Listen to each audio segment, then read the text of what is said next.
We gonna come in hot with a yeehaw! It's time for some KSL. We got week number 32 coming right at you right now. And I hope y'all are ready. We got an excellent looking bracket so far. We're gonna need just a minute or two to get it fully on settled here. Make sure everybody's in who's gonna be in, everybody's out who's gonna be out. But it's looking mighty fine, if I do say so myself. Hope you're all having a lovely day out there. Out in Twitch chat land. Obviously, the Chickenman chatter much better than the Chickenman streamer, and I apologize for that command snafu that had happened. It won't happen again until probably like 2-3 weeks down the line that it will again. All right, we're looking pretty good. We almost got everybody checked in. The only person who hasn't checked in is Classic, and he's usually pretty on it. So I'm thinking he might be taking the week off, maybe signed up a few days ago. He's usually early to sign up, but if he decided to take the week off, that'd be a good choice, I think. I understand. But we got a lot of good people in this bracket here today. I was a little worried maybe GSL, everybody was tuckered out. But no, we're all good. We're all good. In fact, we got somebody in here, somebody special, that I'm excited to see join us back in the KSL again. It's been a long time since we had him in a weekly. We're going to give him a round of applause. It's Beyond.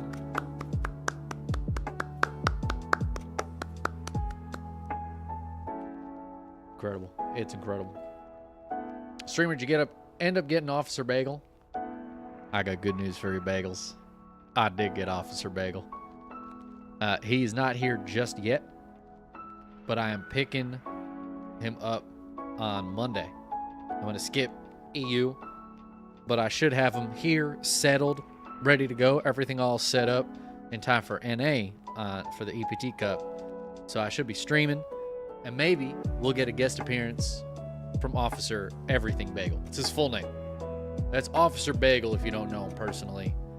But, you know, for me, it's Officer Everything Bagel. I'm very happy. I'm very excited. I've been getting everything set up for him. We got a new cat coming in here for everybody who's not aware, named Officer Everything Bagel, that I've been hoping to get. I put in for adoption for him over a month ago, and we got him. We got him. Am I going to cast BTB? I don't know what BTB is, so I'm going to go with probably not. That's a good question. All right, I think we're going to call it here.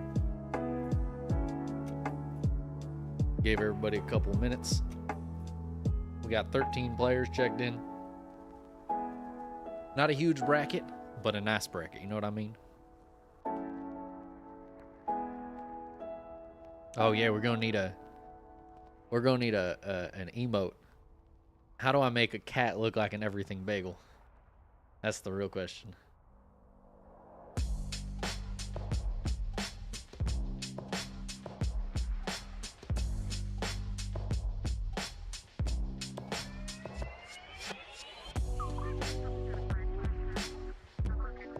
We do have a special cast, so I think maybe just keep the hat on, you know, keep it going as is. I don't know why I still got this music playing. We should be on the StarCraft music by now. Sorry about that, guys.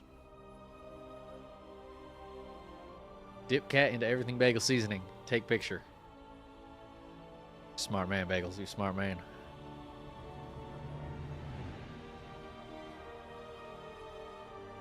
All right.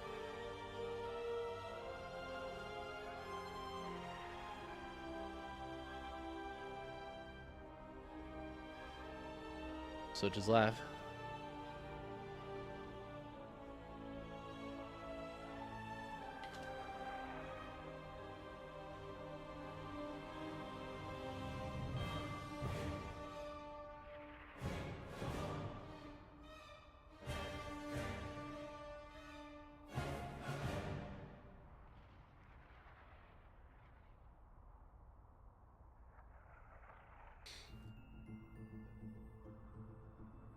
All right, a bracket's ready to go.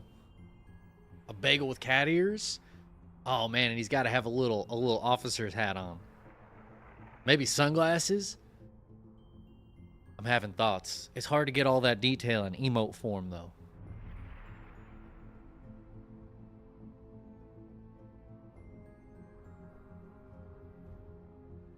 Maybe we'll focus more on the officer aspect. He is, after all, an officer of the law. Or we could ditch all that, just take his picture and make it an emote. So many options. Many things to do.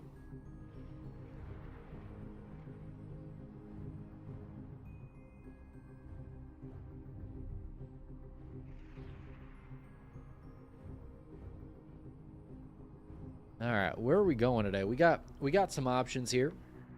Looks like most of the first rounds, some solid matches. It's a small bracket, so we're gonna get into the action real quick.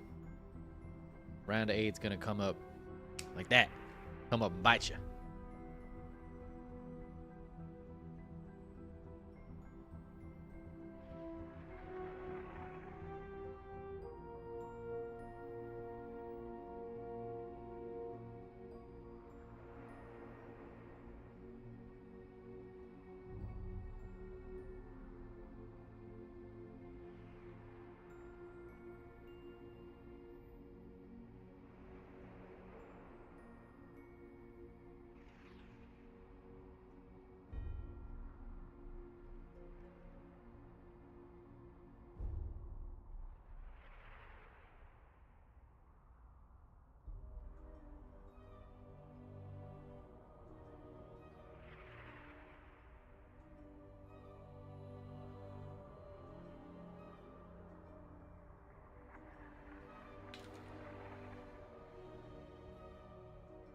All right.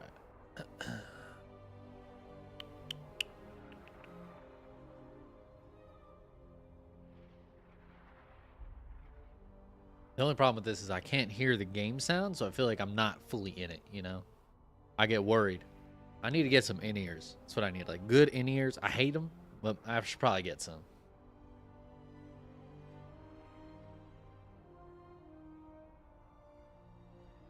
That's a good balance one right there.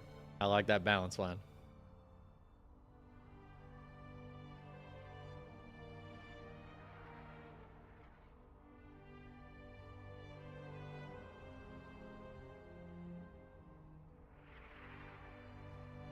All right, I got in the game. I left the game because Dave's in that game. It looks like Dave's in Gumiho's game. It's a solid game. I think I might hit Estrella versus Ness. I think that is going to be a fun one. A little PvP action to start us off. Winter faces Beyond. I might just be excited to cast some Beyond after all this time. Forgot what it's like. Except I cast them on Monday, but you know, it's good. It's good to get as much Beyond as possible.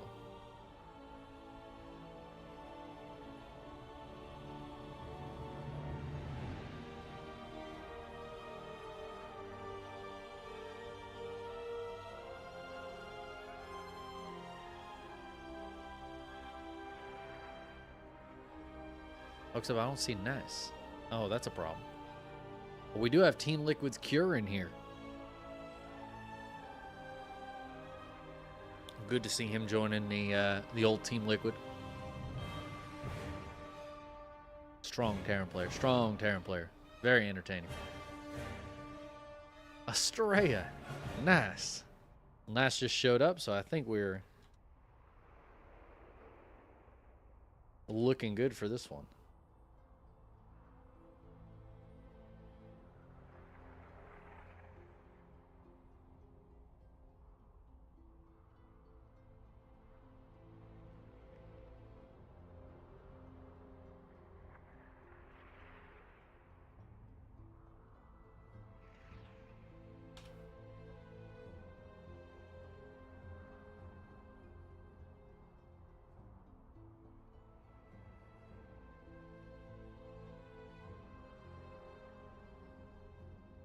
I gotta make sure to get into this one.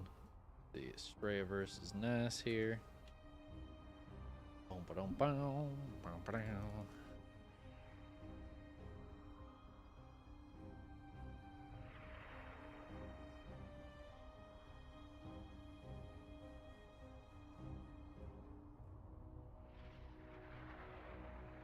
What's up, Honorable Macro Terran?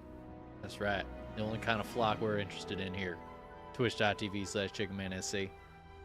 Also, I'm actually live on YouTube right now, too. I'm not really sure why. There's actually no viewers on YouTube. But I don't know. It seems like a thing to do. Don't people stream on there, too?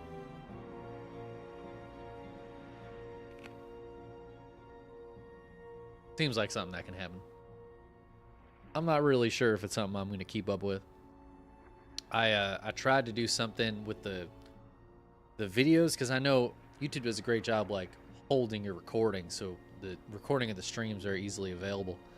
A little bit better than Twitch's VOD system, but honestly, it was kind of weird to like try to cut it into a video, and then it didn't go into the same section of videos as the other one, and ended up this whole dumb thing.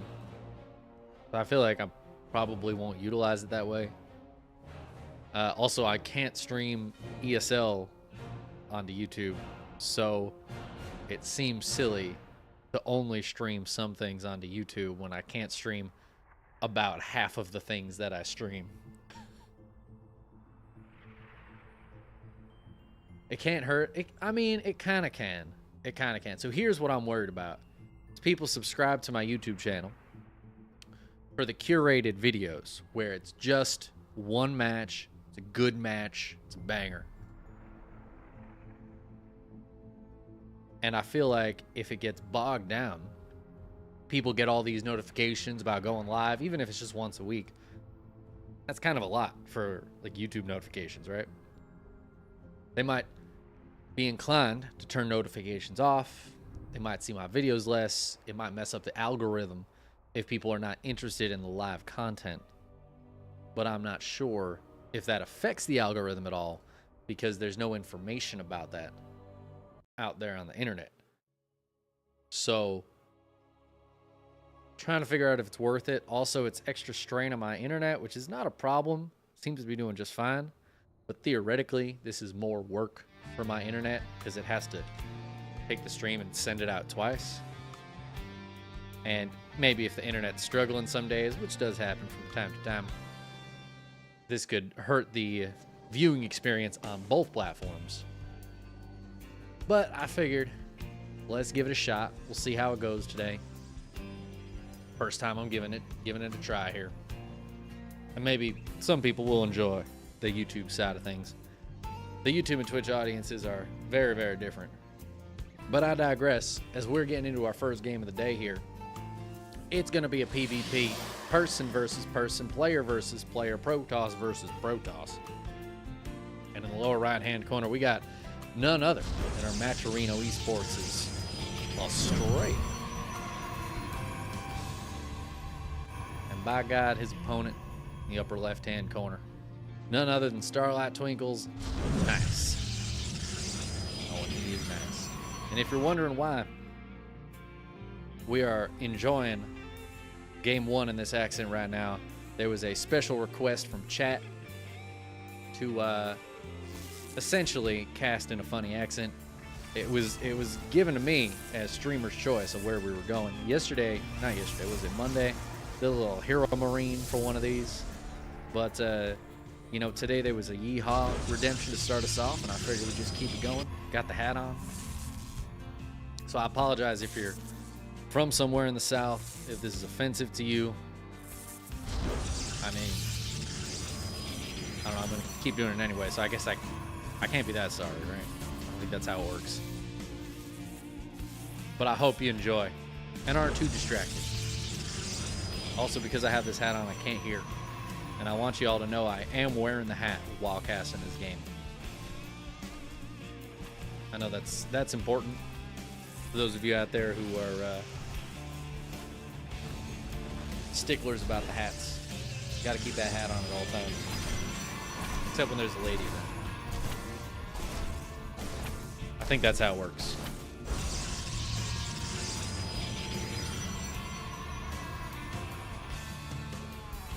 With the Twilight Council going down for a stray here, both players trying to take the low ground gateway. Very interesting choice. I'm not too surprised to see Estrella going for it here, as I do feel like Estrella is very good at holding these sorts of situations. I'm a little bit more surprised to see Nice going for it, though. I don't want to say this is an exclusively max packs kind of thing, of course, but it's pretty rare to see outside of max packs.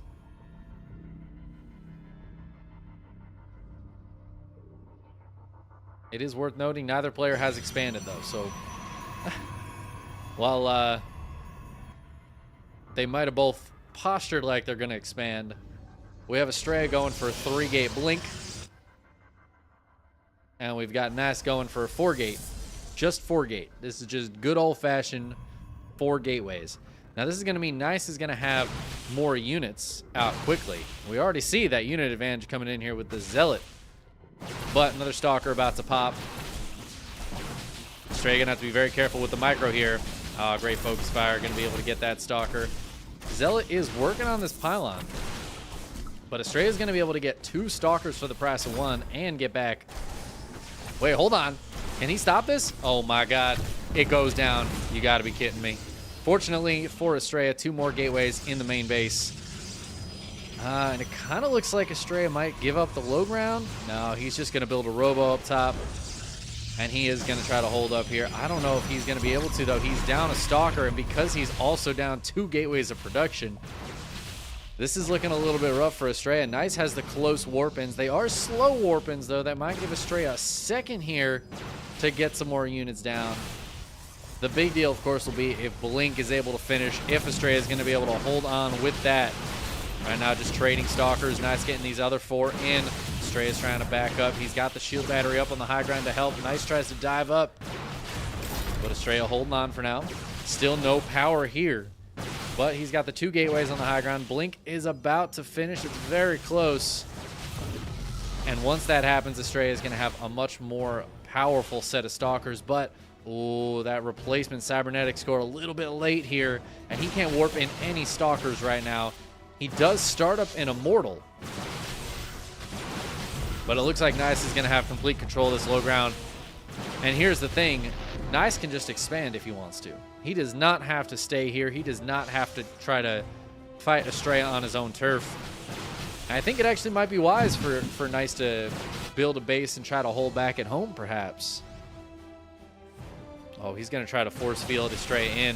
Estrella has Blink, though. Force fields are actually not going to be particularly helpful here, as Estrella's army is just going to be so much better in this situation, especially with an Immortal coming out. Nice is going to have to be very careful with these Stalkers. What's the Stalker count right now? It's 8-8. Oh, the Stalkers are going to blink out. The Immortal, I think, is going to walk down the ramp, and the Stalkers are going to hit on the backside. Are they? Where are these Stalkers going? I feel like that was such a good game plan. But Nice deciding, or Estrella deciding to just walk across the map, and he's going to hold back at home. That's why he warped into Sentry. He's got the Observer here. He's spotting Nice's army. Oh, Nice is thinking about going up there. There's another Immortal on the way, though, and the Stalkers are on the other side of the map. Nice is going to go for the recall, but that is going to pull all the pressure off of Estrella. Well, I'm pretty sure saw that recall with his Observer. He's going to take down both those pylons, and he just does that thing where he leaves. Nice is going to take a base. Estrella could take a base, or he could waltz himself across the map. He's got a pylon out here. He's got Blink. He's got 2 Immortals. And in fact, he could build a Warp Prism after that as well and just go for it. But no, Estrella, he's going to play it safe. He's got a much bigger army, but right now the worker count is pretty much even. The economies are very, very similar. And Estrella is going to play this safe for the long game. Blink is on the way for Nice as well, so he's going to have a nice big power spike in a little bit where, yeah, his army isn't quite as big, but he does have more Stalkers. And with Blink, they're going to be the most useful part of the army for sure.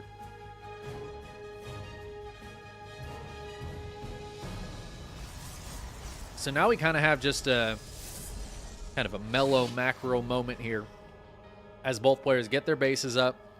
Nice has to wait for Blink before he can do anything, and he wants to wait for that Robo as well. He knows obviously there's a Robo for Estrella.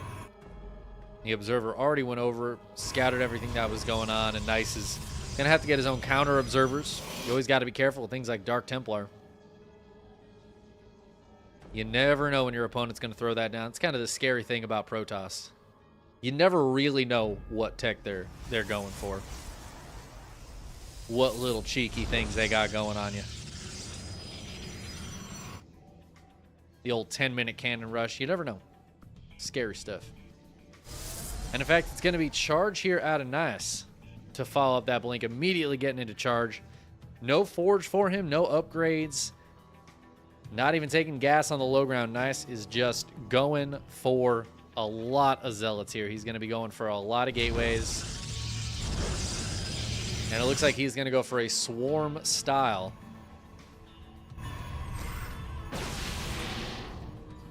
Now, these two gateways were spotted here. It's important for Estrella. Estrella went for a very quick third base, so his natural has barely been finished. He's already got that third base up and running. And he's been boosting out probes for a while. He's been ahead in workers pretty much this whole time since they started their natural nexuses. Estrella's just been pumping out probes. So he's up quite a few workers. He's got a great economy going right now. He does just have to be a little bit careful if Nice decides to go for a big attack. But it looks like, I don't know, 4 more gateways here. Finishing up for Nice. I feel like now's the time to go. He's posturing like he wants to take a third base, though. And if Nice takes a third base, he is going to be he's going to be behind the whole rest of the game. We got +1 on the way here for Estrella. Estrella's got a third base. He did stop probing at 43 as he scouted no third base and a lot of gateways out of his opponent. It's a smart choice. He doesn't need any more workers than this. And he's just going to try to hold with a lot of shield batteries. Possibly some good force fields. And as many units as he can muster. The army supplies are so similar, though. I'm getting real worried for Nice. I feel like he doesn't have that overwhelming amount he was looking for. And in fact, he's going to try to blink the stalkers in the main base.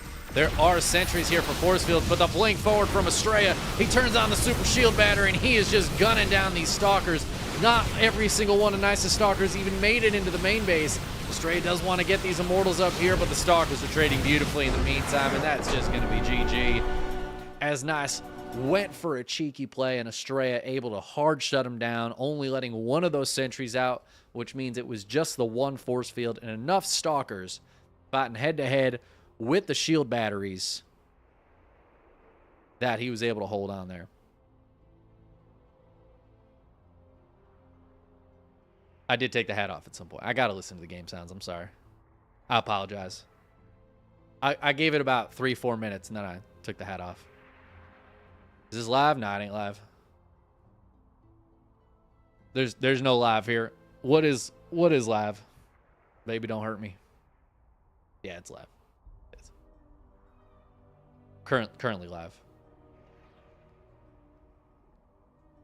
All right. I think we got to turn off the Southern for this one. Or do we keep it going? I don't know. Maybe we get the 2 for here.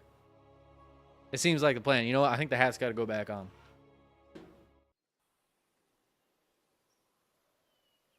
As we get into game number 2.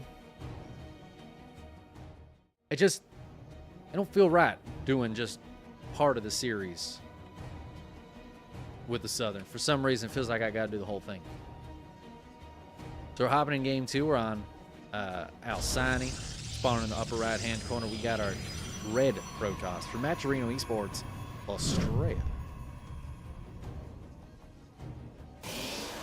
And, of course, his opponent in the lower left for Starlight Twinkle. It's Nice.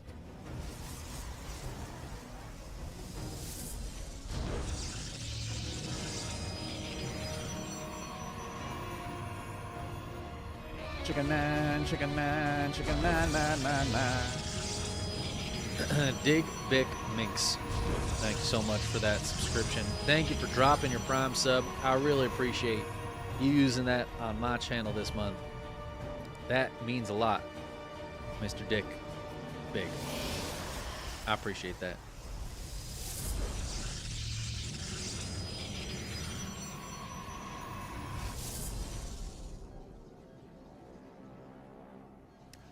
That's a good name. It's a solid name. You know, somebody gifted a sub in here recently, and it went to Sectal Rex. I mean, we just got some solid names in here.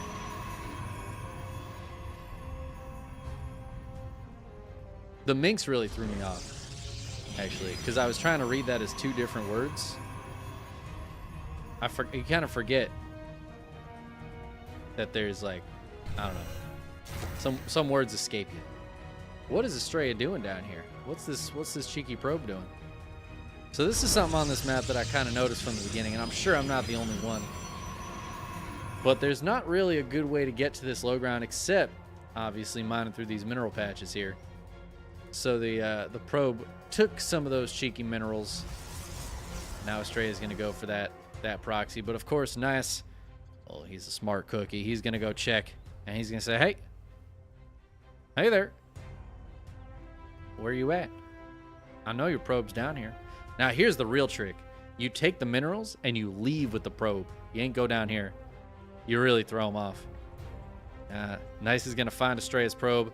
This is just a proxy Stargate. This is a great Oracle location, but it's going to get scouted. Nice is going to find this.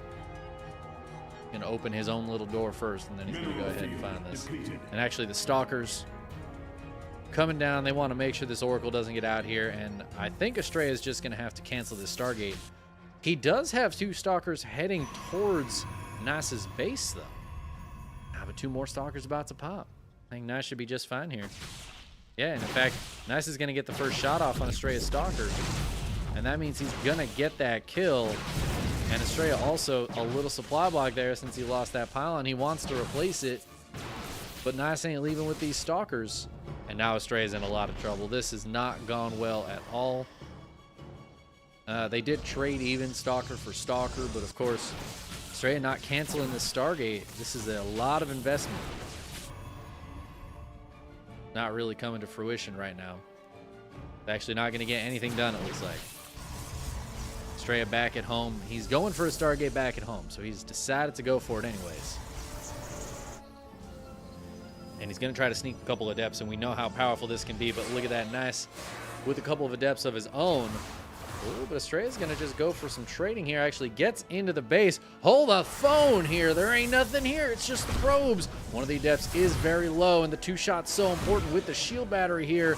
But the Adept stays alive, and all of a sudden, this is turned on its head because Nice had such a strong start to this game.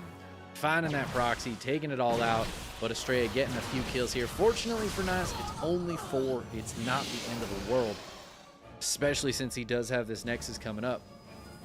But that is a good little grab there for Estrella, and it's going to help him out moving forward.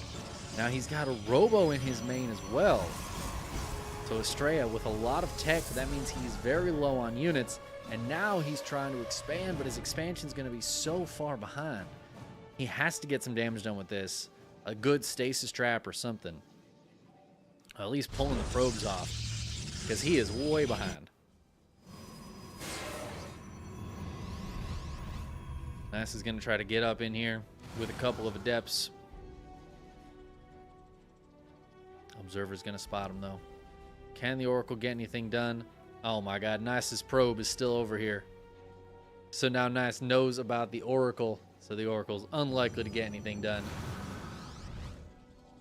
Immortal on the way. It looks like Estrella, actually. I think Estrella is going to go all in here. I feel like... Is he going to cancel the Nexus, or what's going on? I'm not sure. No, he's building probes. All right, he's going to send probes down here. He really is going to mine from that Nexus. Just the Immortal kind of threw me off. But I guess because he doesn't have a Twilight Council, he's got to get those Immortals out. He's going to be able to catch one of those Adepts and send them away. Well, that's the bare minimum right now. Estrella is down workers. He's down a lot of mining. Finally getting mining at this base. He did take a bit of an advantage here, but overall the advantage is going to be going to Nice for a while. Nice is actually going to take a quick third. This is feeling like a bit of a reverse from last game, as Nice is the one expanding more quickly with the better tech. Estrella's going to try to push up here. Army getting a little bit split, but he's going to try to dive in. Nice has Blink, but the Immortal can make things a bit complicated. Nice is just going to be able to pick this army apart, though. Maybe Estrella can force a cancel on the Nexus. I mean, any bits of damage he can do are going to be good here, but it's going to be tough. The Guardian Shield can help him out. He's moving that Sentry around to keep it alive, but some Force Fields are beautiful, blocking off a few of these Stalkers, and Nice, he's just going to be the one picking this army apart. Can't dive too far on the Immortal. Oh my god, he dives on the Immortal. He didn't see that Stasis Ward going down, and Estrella, he's making something happen here. I cannot believe it. He baited Nice in for that blink. I really thought Nice knew that Stasis Ward was going to be there. Estrella decides to just recall out to play it safe. Doesn't get a lot of kills, not a lot of damage. Oh, and he's going to lose 2 Stalkers here as well. It's extra painful. But that went a lot better than I thought it would for Estrella. The real problem is the 3rd base is still up. It's running now. Nice is still ahead workers. And Estrella's got no recourse behind this. He is going to start up Glaives +1 and drop 5 more gateways here. And that is just insane. Oh, the Oracle's going to get in. It gets 4 probe kills. No shield battery here at the 3rd. Nice was thinking about pushing across, but decided against it. I feel like he could actually get some damage done here. Pretty confident he could just kill this Immortal if he really went for the throat. But it's a dangerous game, right? Now the Adepts get in. They're going to go ahead and get, what, 3-4 more kills. There are a few units here. But that's going to be 8 probe kills in total. All right. This is a really nice job from Estrella, just getting some damage done when it really feels like he should just be completely dead. Oh my god, he's even going to get a 10. Oracle flies through the main. It gets a stasis trap. Oh my god. The stasis wards here for Estrella, just killing Nice. This is insane. I can't believe Estrella is coming back in this game. The thing is, guys, he is 2 base all in right now. Glaives and +1 are both about to finish here. He's got the Warp Prism. He is heading across the map. And I do not think Nice has any idea what's coming for him. Nice went for charge. Glaives is actually quite good against charge lots. And that can be a powerful thing here for Estrella. Is he going to have enough, though? The +1 is going to really add a lot to this. The blink forward. The Prism gets snapped down immediately. Oh, and the Immortal's trying to back up here. One of them goes down. The other one is going to get blunked on. Estrella, though, he's still winning the fight in a lot of other ways. He's ahead in army supply despite all of this. And those Zealot Warpins are just garbage against these Glaive Adepts. Meanwhile, Nice's Prism goes down, so he can't do any fancy extra micro with these Stalkers. More Adepts coming across. The problem is I don't know if Estrella's army really has the fighting power that Nice's has, but Estrella's at twice the army supply of Nice right now. That might be enough to overcome the fact that it's Glaives against Blink Stalkers. I don't know. Nice is down to 17 army supply. The Oracle, in the meantime, getting a lot of damage done back here. The probe's got to go and hang out by that shield battery. Dep's getting into the probe line. Oh, my God. Nice's probe line is just getting absolutely decimated, and he's going to be forced to tap out. I cannot believe it. Estrella taking the win for USA. Hot damn. That's a hell of a game right there. That was actually such a sick PvP. Estrella should have been dead in that game multiple times. Honestly, from the moment his Stargate was scouted and he let it finish and then wasn't able to keep it alive, Estrella was just behind. Then Nice expanded and Estrella wasn't able to punish him with anything. It really, every step of that game, Estrella was behind until right at the very end. He pulled it back. The Oracle plus the Adepts getting a bunch of probe kills straight into the 2 base all in. Just slammed into Nice. Actually insane.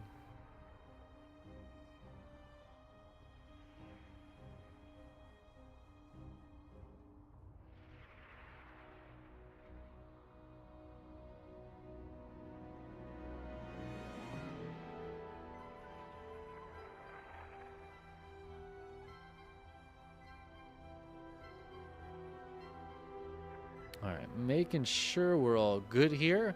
So Estrella is going to be up against Beyond now, which will be sick.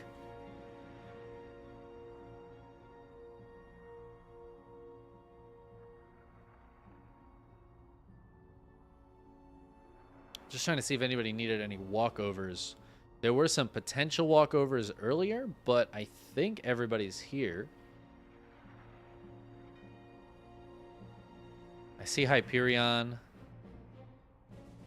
I don't know if anybody needs scores updated.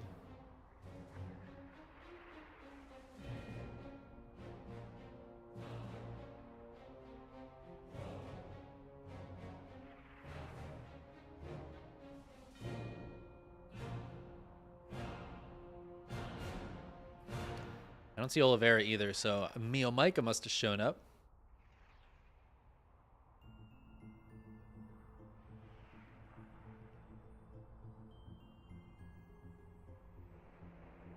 Oh, we also have Dark versus Nightmare happening right now.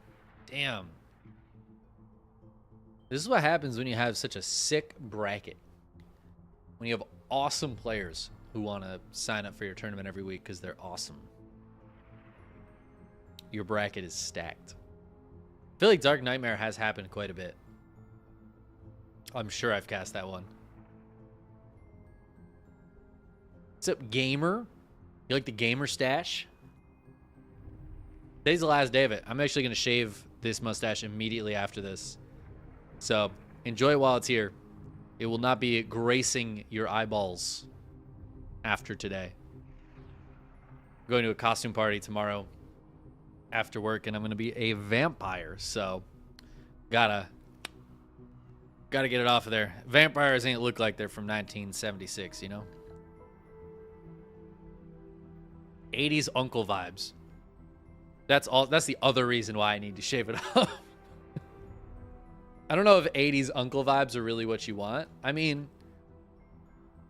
part of me thinks yes, because I feel like 80s uncles, you know, there's a lot of positive, but there's also some negative connotations. You're not going as Cesar Romero dressed as a vampire. Oh, man, now I wish I did a Cesar Romero Joker costume. That sounds like so much fun. Just with the face paint over the mustache, like we pretend it's not there, even though it's very clearly there. Just the best.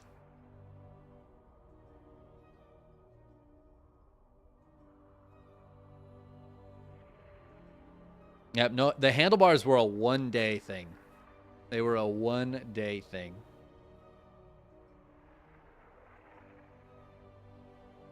They archaic mentalities can go, but they had some looks.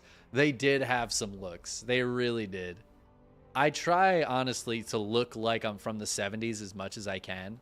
My day-to-day jacket that I'm wearing, especially now that it's fall, it's a leather jacket that it's genuinely from the 70s. Like, the company that makes it, when I looked them up, I found almost no information at all because they've been closed for so long.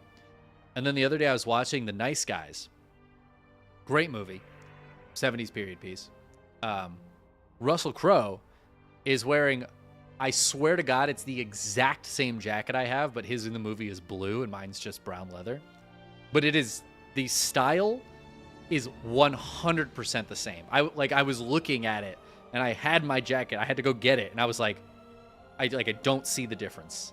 It would just looked exactly the same. I am the 1970s, especially with this mustache. I've got some chops here too. The whole thing. It's the whole thing.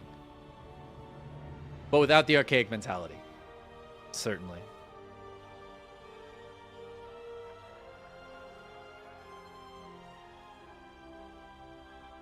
Let's do a prediction for this one.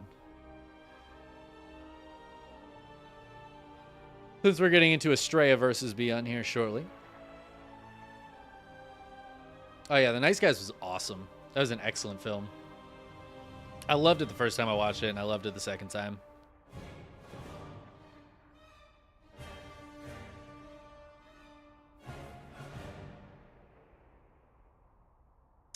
There's so many different types of cloth. What do you mean by cloth? You mean just like... or just like in general, like outfits and clothing and stuff. It is really rare to see it's like somebody wearing the exact same thing as you. That's true. Or even like wearing something that you own.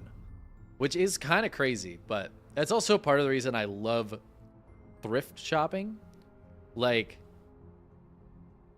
picking things up at the thrift store, you're just going to get things that like you don't see anywhere else. You're especially if you're getting like I get a lot of collared shirts at the thrift store. Those shirts may very well be the only one, which I feel like is something very special. Do you want to smile? I like the smile redemption. I cleared out all of the redemptions that I really can't do anymore. The monologue and karaoke ones. I'll bring them back if we do a stream where I can do those things. But I decided to leave the smile one because it's just full stop a waste of 5,000 nuggies unless I'm upset. The only time it's worth redeeming. But you know what? We got Beyond versus Astray coming up. So I'll give you a nice big cheeser.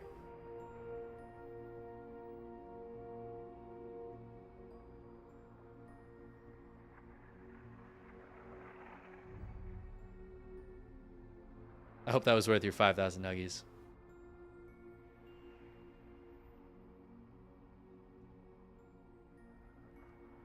Yeah, every now and then I'll see somebody wearing like something similar to what I wear.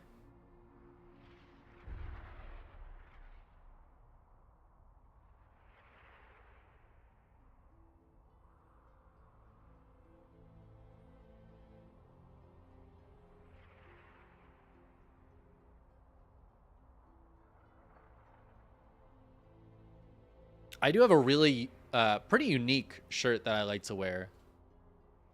That of the clothes in my closet, I was surprised to see that shirt randomly out in the wild one day. I was like, wait, that's my shirt.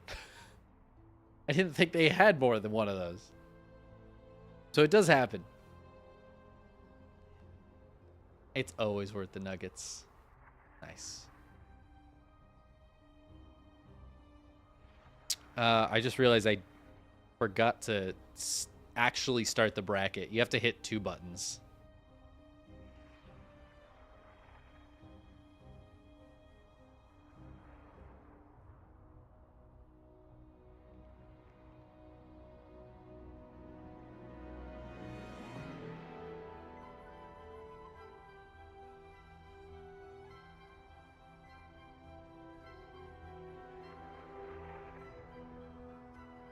But anyways, that's why Astray and Beyond were taking a while, because Beyond didn't realize that the match was ready because it wasn't through on the bracket.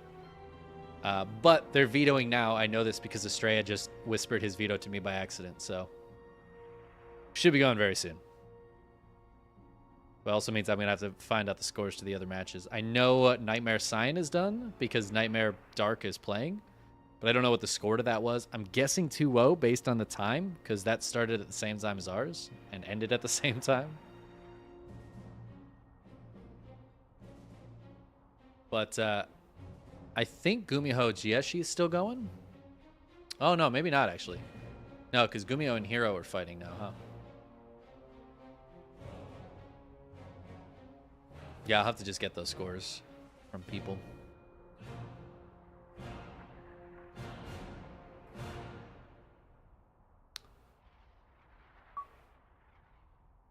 Anyways. We'll get into match shortly. I hope you guys got your predictions in because it's about to end. Stray having the slight favorite here.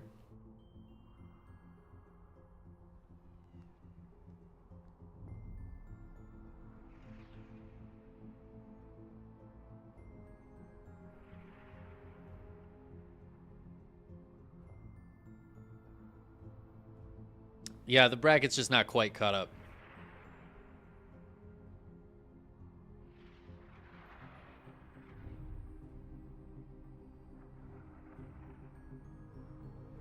That's my fault. That's my mistake. But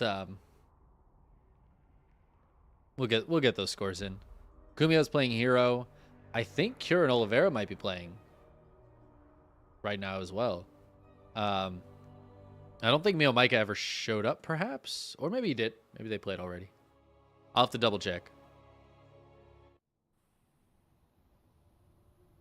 I should message Dave about that, actually.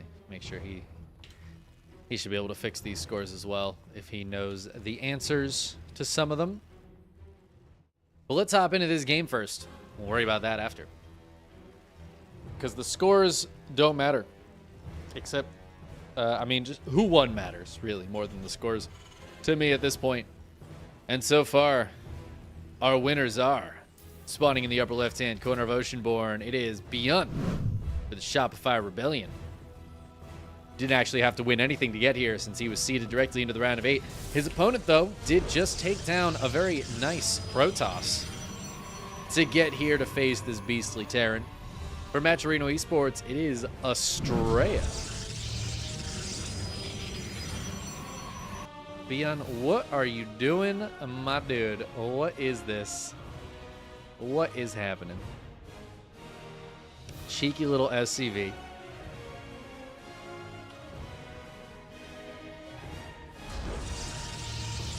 Ah, that's what he's doing. He's going to try to build a little eBay block. Cheeky boy.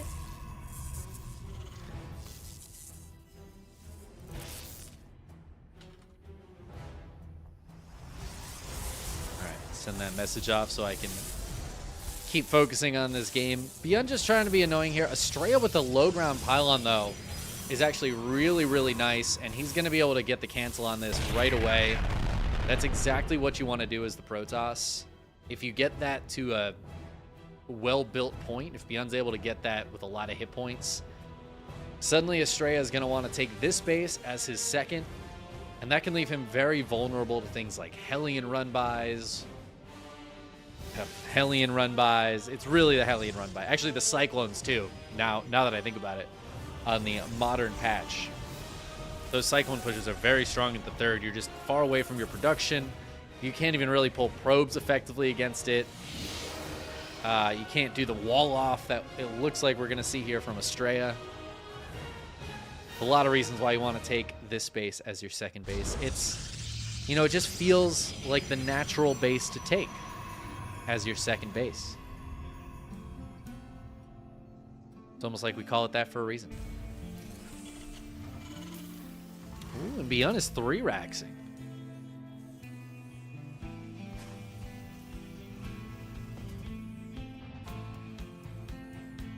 It's going to be a bit of a power build here from Beyond. We don't see this super often, I feel like. But it's still a pretty solid build. I feel like usually when I do see a 3-rax up against a Protoss, it's like fake pressure. The Terran often feigns the pressure. They'll just kind of push out with the Marines and Marauders, but there's no healing factor for them. There's no medevacs. So it's very dangerous to go for the big stim, because if you end up not getting the damage, not killing the third, whatever, then you can be in a really bad spot with just a lot of low hit point units. So a lot of times you see the move out, they kind of poke and prod, but they won't go for the stim. They'll just pull back away from medevacs, go for a bigger follow-up push. We'll see if that holds true here, if Beyond wants to get aggressive. Beyond's the kind of player who, like, I could absolutely see him just going for the big stim and trying to get in there. But as I say that, he's dropping the factory before going for combat shields even. So he's not committing to this at all.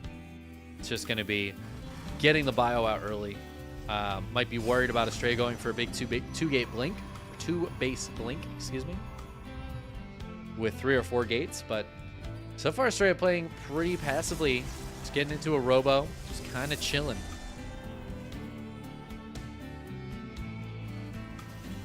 I'm guessing he's going to get into Colossi, Disruptors, that sort of thing, and there's that Robo Bay going down, so makes a lot of sense.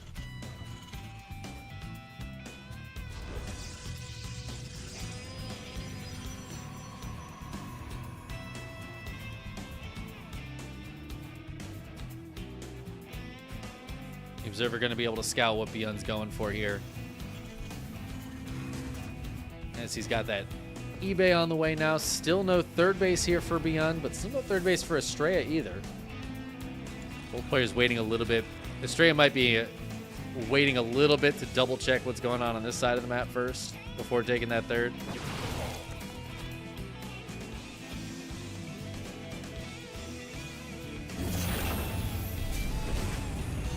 And there is still going to be a nice powerful push here from Beyond. As these two medevacs pop, he should have quite a bit of bio. A couple Marauders, a bunch of Marines. He could try to head across the map and get some damage done. Estrella is trying to get a Colossus out before that push hits, and he absolutely will have one Colossus out. And against a smaller army like this, the one Colossus can be very, very strong. The handful of units underneath, just to buffer the front, do a little extra damage, finish off these units. One Colossus can be very powerful. But without any blink, these Stalkers are going to have a harder time catching the medevacs. Oh, Phoenix is going to miss him going out the same direction as that Observer. Beyond should be able to get himself into the main. Oh my god, there's a cannon over here. That's actually so funny. You just so seldomly see this. This is like one of those things that you learn in Silver League you're not supposed to do, but then it comes back around through the bell curve and it's good again because you're playing against Beyond. And like, I kind of love the cannon on the edge of the base here from Estrella. And it worked. Look at that. That one cannon and a couple of Stalkers, enough to just ward away the two medevacs full of bio. And Estrella holding the low ground with the sentries and the two Colossi. It's a beautiful cannon. This is a minimal investment. 150 minerals right here. And that just saved your whole base for at least the time being. That being said, Beyond looking to stim in. I don't know why the kill on that pylon. Oh, so the Colossi can walk up and down. Beyond is coming in here. Estrella knows this push is happening, but he's not given up the defense of the base just yet. Keeping those Stalkers there. Estrella playing pretty well buttoned up here. Playing a very tight defensive game. Beyond does have a third CC behind this, so it's not like he's going all in on two base. But hey, he's really trying to find some damage, and so far Estrella is not letting him get anything.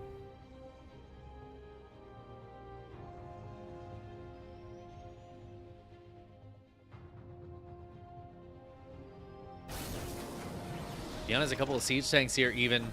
Estrella needs to be a bit careful. He's going to eat some tank shots before backing up. He did have an Observer out here. Okay, it's around. It's just off to the left. He's going to see the unsiege. Going to try to push forward. Blink is not quite done yet, so he can't really chase this very well. Just making sure everybody gets out of there before heading back for the time being. Ooh, he does have a Dark Shrine on the way. I don't know exactly where it is. Close enough to my screen that I won't jump to it. There it is. The Dark Shrine here for Estrella. Could see some cheeky DTs head across the map. Of course, blink DTs as the game gets later and longer. And the bases get more and more spread out.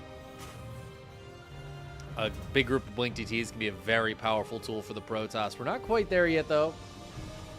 Estrella, he's just trying to get into it early, allow himself to have that option should the game get to that state. It kind of looks like we're going to get there.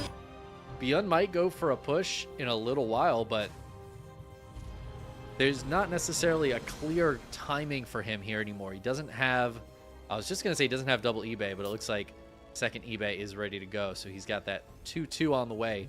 That's probably the next big timing for Beyond.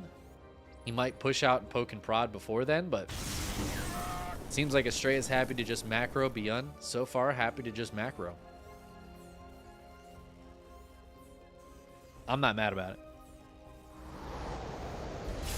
After watching Beyond against Max Packs in the EPT Cup this past week, I'm sure he's happy to play a macro game against a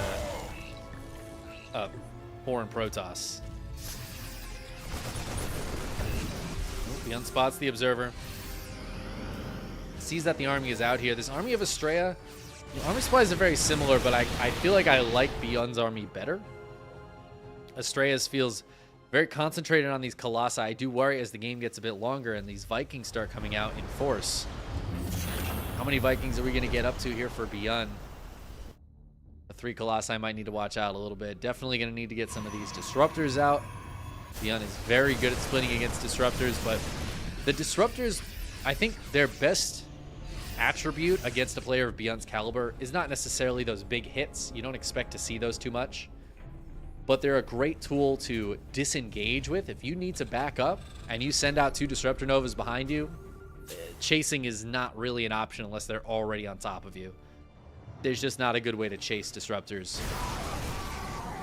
And they live up to their name. They disrupt the micro of the Terran. So whereas you might just want to stutter step against Zealots, try to split your army against Colossi, you have to focus on splitting against the Disruptor Novas. They are the most important thing. They take micro priority over everything else. And this is a nice move from Astray. He is going to pull Beyond back up into the main with a big Warp and his Zealots, a couple of DTs. It looks like this is all going to get completely cleaned up. +3 attack may not even go down. Ooh, the SCV is going to get there. And at the same time, Estrella was thinking about pushing in here, throwing a couple Disruptor Novas out, but Beyond holding strong so far with the tanks he's got here. But as I say that, the tanks get blowed up. Some DTs trying to get in here. Oh my god, 25 SCVs have gone down. It didn't look like that much damage had happened, but Beyond taking a big economic hit. Estrella not able to push in, but takes a nice lead there in the worker count. No 5th base here for Estrella just yet, but he has the probe in position. Beyond's army supply is quite a bit higher. Estrella's going to push in here. A couple of force fields. Disruptor Nova. Good split there. Beyond not taking any big damage, but here's what I'm talking about. The retreat from Estrella. Send those Disruptor Novas backwards, and it makes it very difficult for Beyond to engage.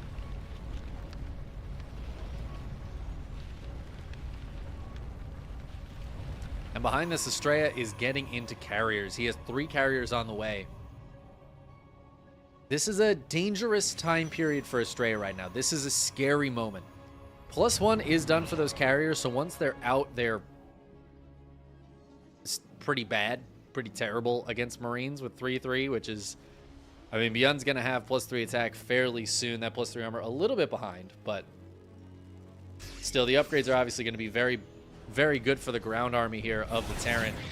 DTs get back in. We're going to go for some kills here on the turrets. One of them goes down. The second one is going to stay alive. That's 4 more kills. Disruptor Novas being sent out at the same time, getting a couple of ghosts there. Those ghosts cannot stim to run away. Stray just getting what damage he can done. And oh, maybe a bit of missed micro there, flying that prism over the middle. But right now is the scariest moment for Estrella. He is trying to get out these carriers, but look how far away they all are. It's going to be a long time before the carrier count gets very high up there. And the first 1 or 2, not great. 3 is not a bad number, though. 3 is the kind of number where Beyond's probably going to need more than 6 Vikings, especially with the Colossi still in play. Because if the Vikings hard dive on the carriers, the Colossi are just going to clean up the ground. You need to kill those Colossi. So it puts Beyond in a very tough position. I don't think Beyond's necessarily realized what he's up against yet. I don't know if he's spotted these carriers. But now he's going to see the interceptors, and Estrella's going to go for a big recall over to his 5th base, which is being attacked by Beyond. And Beyond, you know, they say sometimes the best defense is a good offense. And Beyond showcasing that beautifully right there. He says, all right, you want to attack me, go for it, but you are not going to be able to defend your base unless you get that army back home. And indeed, Estrella did just go home, let the attack go. He wanted to save that 5th base. It was a pretty late 5th base, honestly, considering where the economies were headed earlier on. So he pretty desperately needs it. Does not have another one coming up even. Estrella's going to dive back in. The Ghost EMP here can be very, very strong. I think already 1 or 2 have hit. There's another one. It does not stop the Disruptor Novas from going out. And that's what Estrella is counting on. Finally getting a nice big connection there, and Beyond having a tough time engaging with this army. Estrella finding a really annoying position to push in from, where the Novas can keep this army back, and there's not a lot of surround potential for Beyond unless he pulls way back and lets the army go in here. He can maybe hit from this high ground. But Estrella is not falling for that, and if this army does try to pull back up here, Estrella might just try to micro around and work on this planetary. Beyond is trying to take this base, but of course he can't get any workers there at the moment.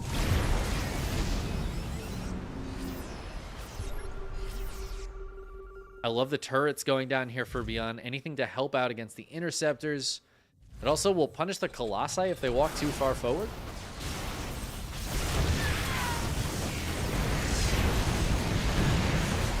Beyond just getting set up very nicely defensively. Estrella trying to move up to the north side where there are less defenses. He's losing quite a few interceptors here. It's not the biggest deal in the world. They only cost like 25 minerals apiece. So as long as Estrella is getting any amount of value, totally fine to lose those. It's also killing quite a few workers again. It looks like more zealots and maybe some DTs sneaking into the natural and the main. 12 more SCVs go down. If Beyond can saturate this base, he'll be okay economically, but this is looking very strong for Estrella right now. I will say his army is all EMP. There's like no shields on almost any of this army. But it doesn't feel like Estrella necessarily cares.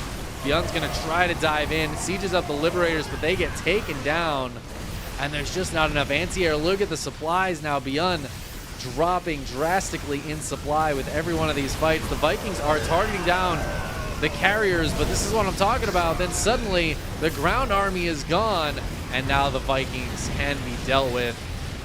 And that's going to be GG. Estrella in just the straight up macro game, going to take game 1 against Beyond. What a match so far, man. Little bit of pressure early on, just a little bit of poking here from Beyond, but not committing too hard to it at all. Estrella with a very, very solid defense, and he had a very clear idea of where he wanted to go in that game. And the moment he had those first 3 carriers out, he's already poking with them, already prodding with them, trying to use that advantage, that tech advantage that he had.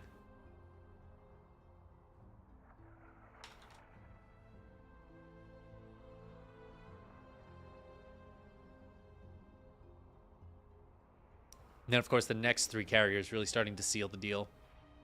Once you get up to a higher carrier number, 7, 8, 9, becomes very, very difficult to take an engagement.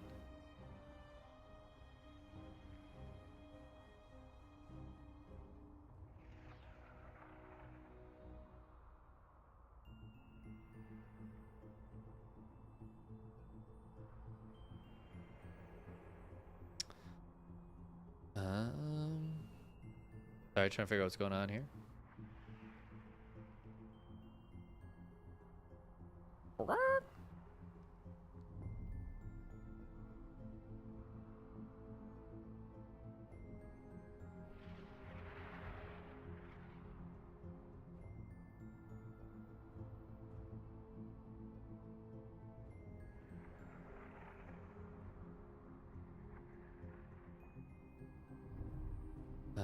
We were so close to getting into the next game, and then I don't know what's going on.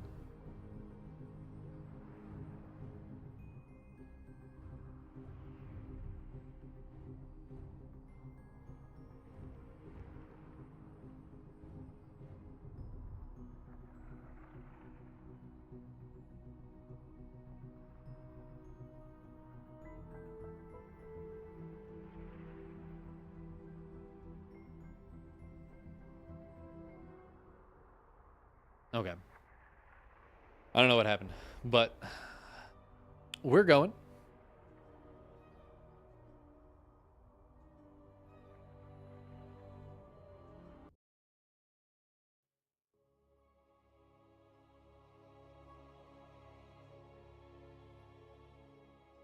Fill in some scores here real quick. Make sure we are kept up to the minute.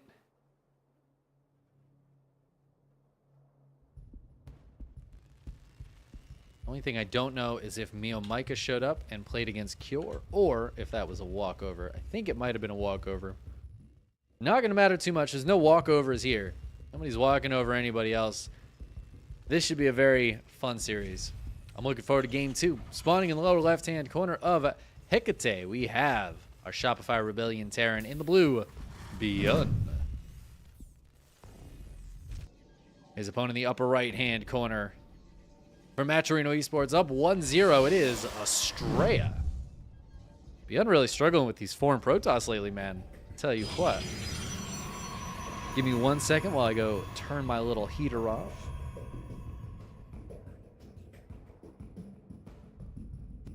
I have a very nice little space heater that's like built into the wall. And I was really cold right before I started streaming. It's like, oh, I'll just pop that space heater on. That'll be nice. Just kind of warm me up a little bit. But then because it's just a little space heater, I forget about it. And then all of a sudden, it's really warm in here. And I'm like, oh, hold on. Oops. Beyond doing it again. Coming across to the engineering bay block to open things up. Such an interesting choice here.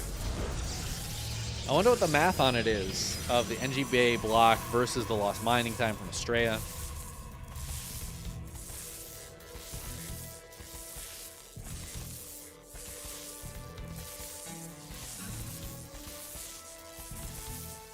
Estrella is going to force another cancel on this to be able to take his base. Beyond not going for the 3 racks this time, instead opening with the factory immediately after the barracks. Just on 1 gas, though. No Reaper here. Right? There's no Reaper. Yeah, it was Marine opener. And that is going to be a proxy starport. Ah, Beyond, you're such a beautiful human. I love him so much.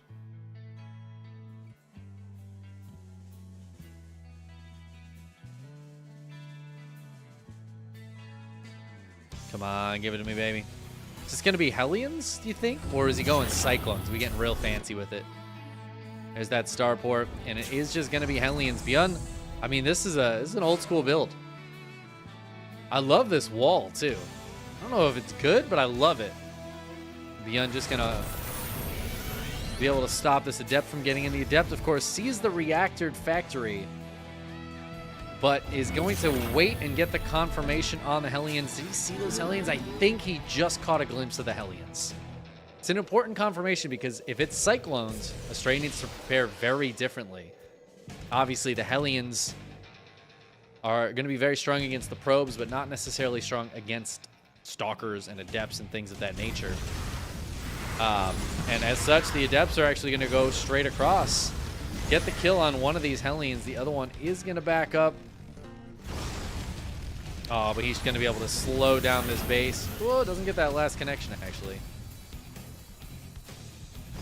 Beyond, please. Be careful. This one Hellion's so low. And he's got the medevac out, but it's so late now. And Estrella's warping in on the other side of the map. Just keeping one Stalker up on the high ground. The thing is, with the shield batteries here and one of these Hellions really low, Beyond, I think he's going to have a hard time actually killing probes.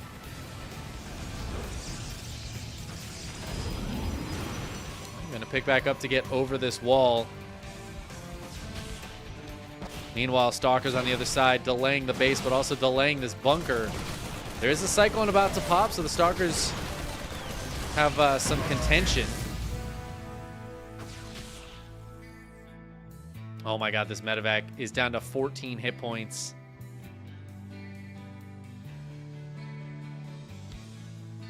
I think that's just a dead medevac. So Beyond not able to get any damage done with these Hellions. Even if it gets in, it's not going to get any drops off, right? Oh my god, there's a third Stalker. I don't think it can do it. Can it boost through the middle? Estrella's ready. Estrella's watching him. Look at him adjust. He's like, wait a minute. There it is. There it is. We found it.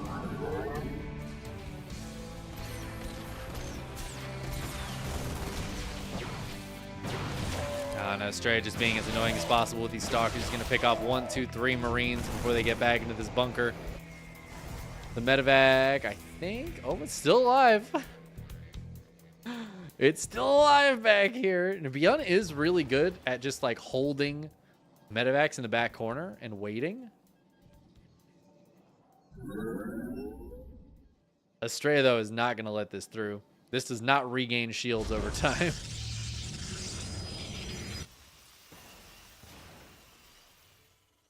The Liberator coming out from Beyond. It feels like he's going to just follow up with a big push here. Let's have 2 more barracks on the way. I don't know. This is not feeling like a great opening for Beyond right now. He put a decent amount of effort into that Hellion drop. And, you know, as much as I love the proxy starport Hellion drop, oh, no, the Cyclone's going to go down. I rarely see it get too much damage done. And the Cyclones, as good as they are, they got a big speed nerf. So now the Stalkers can catch up to them a lot more easily. Jesus, excuse me. Don't mind me just sneezing over here.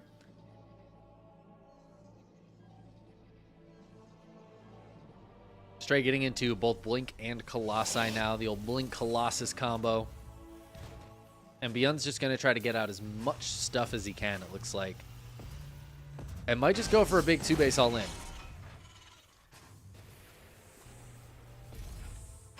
I'm sorry if the sneeze was loud. I promise I sneezed away from the microphone. But depending on what angle I'm at, sometimes it's still loud.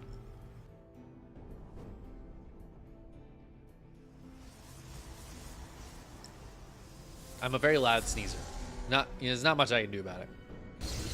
I did learn during COVID how to do the quiet sneeze. The when you hold your sneeze, you know?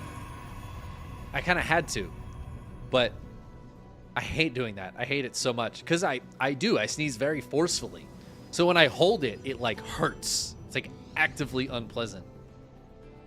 I can feel it in my chest. Astray is about to feel this in his chest. The Liberator trying to buy some time in the back here while Beyond hits the front. That is 3 siege tanks. Stray gonna have to back up. Turns on the super shield battery. He says, I'm gonna go for it. The super shield battery holding on while the Zealots rush forward. Charge is not done, but they are gonna clean up all of this anyways. Oh, and the Colossus getting on top of that tank. And Estrella looks so dicey for him for a second there, but he just cleans it up, no problem. Loses a couple of workers to the Liberator. Who cares? The medevac is still stuck back here. Estrella very disciplined, not F2ing. What kind of Protoss is he? It's like he's actually good at the game. And Beyond, I mean, he's just going to start up at 3rd CC now, but obviously he's very far behind in that regard. He's going to try to get some damage done with a double drop. Heading towards the main base, it looks like. You know what? Estrella is nowhere to be found.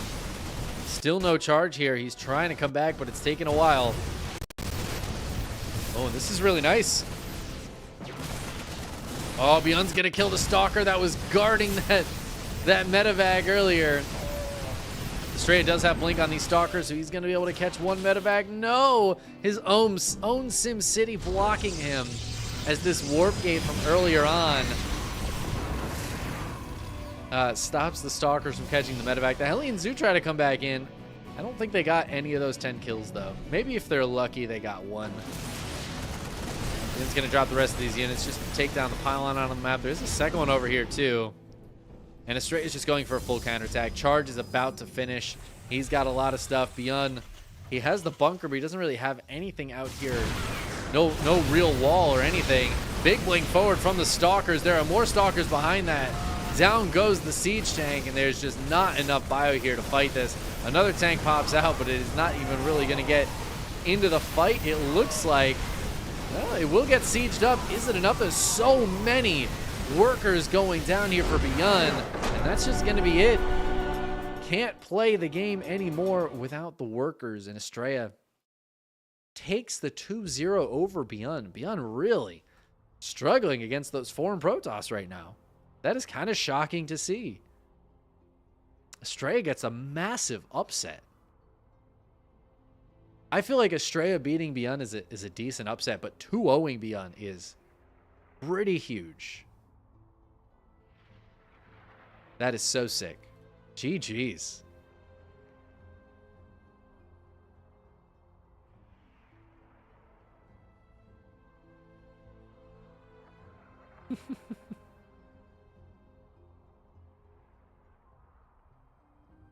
All right, so now Estrella is going to be up against Hero.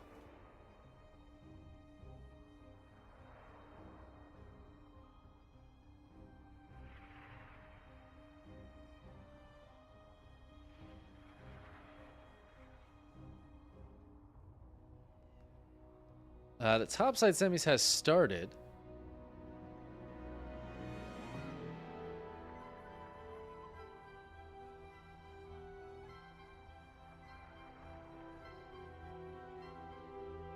I'm not sure who's playing, to be honest with you.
Into the Inu is actually covering the other side semis. Hold on, let me check. Let's see what we got here. What is Oliveira? Oh man, another Dark versus Oliveira match. Oh my god, dude. That match was so insanely good last week. Can we have Sneeze as a points reward? I don't think that's how it works. I don't think I can, unfortunately. If only.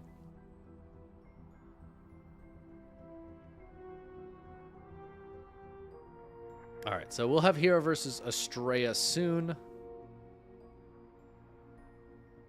And get the prediction going for that.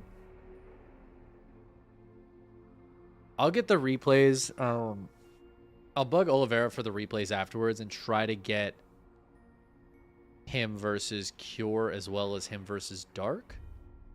We can give those a look afterwards. He's usually pretty good at giving replays.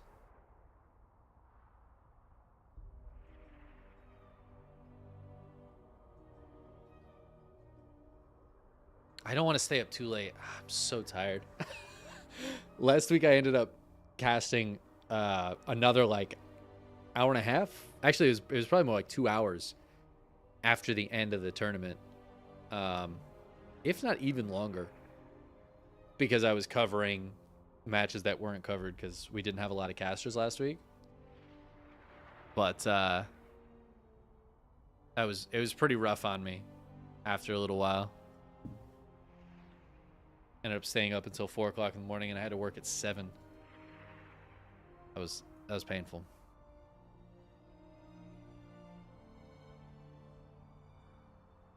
But I'd like to at least cover Dark versus Oliveira. So try to grab those replays. Cover that one immediately after we're done with the tournament today.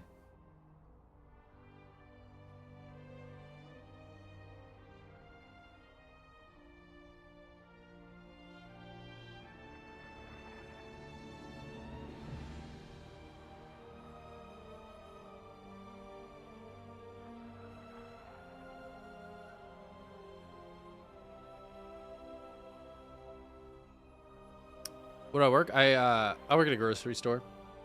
I work in the meat department. I am a meat cutter. I am a meat popsicle, as they say.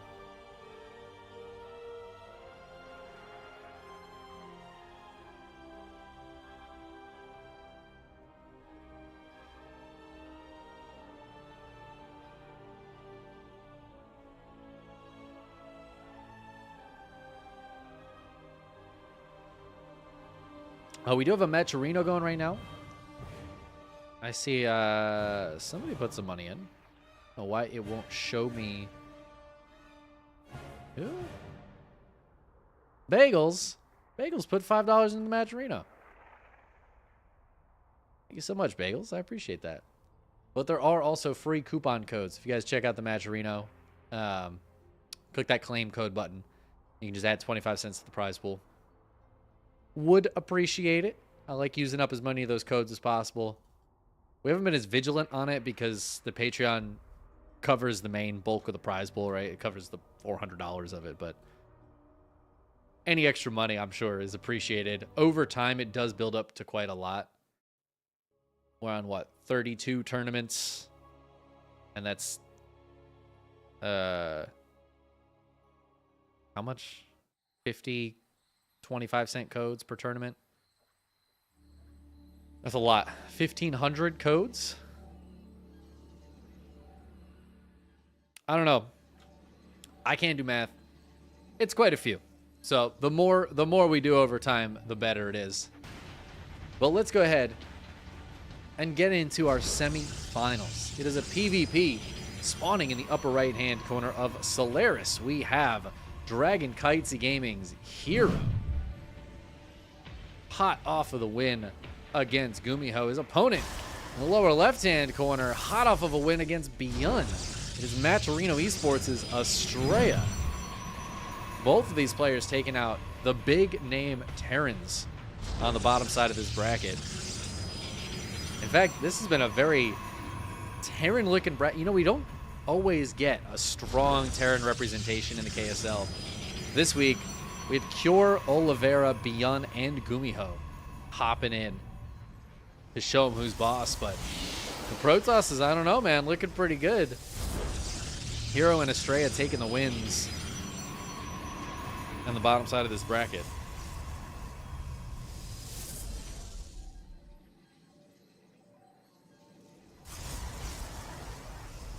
It'd be $400 if all the codes are used every time. That's pretty crazy. So yeah, use those Matcherino codes. We have the command in the live chat, and I'll have the link in the description of the YouTube video. You guys would be so kind as to check that out and just click that claim code button. Just like to get as many of those as possible. We've missed out on probably a couple $100 then over the course of KSL in potential prize money just by codes that didn't get clicked. I used to wait to close out tournaments and like really push to get every code in previous tournaments I ran, but for these ones I want to get the payout as soon as possible so I don't push too hard to get all those codes used up. But any money we can get into this into the prize pool here, into the players' pockets, is going to be good. Appreciate Matcherino for continuing to offer the service of prize pools. It's a good place to host prize pools. Of course, they do take little cuts of money, but pretty much everybody does. PayPal takes cuts, and there's really no way to avoid it, unfortunately. It's just part of the reality. But Matcherino helps to support StarCraft, so I'm happy to support them. Of course, Estrella is on their StarCraft team. So I like to think that whatever money is getting taken off from Matcherino's operating costs from the KSL, at least a chunk of that is still going into StarCraft, right? It's still going into other community events or into the pockets of the players on the team. Still worthwhile. Anyways, let's talk about this game a little bit here. Hero dropping a cheeky proxy pylon. What is this pylon for, Hero? Hero's got a base on the way. He's not one basing or anything like that, but gonna drop the Twilight Council. Is this just gonna be a proxy gate for some blink aggression out of him?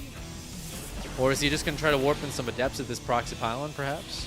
Chickenman, Chickenman, Chickenman, man. Oh my god, now that's a different kind of support. The subscription support. Thank you so much, Yafuso, for the tier 1 sub. The flat out tier 1. I really appreciate that. Welcome to the flock.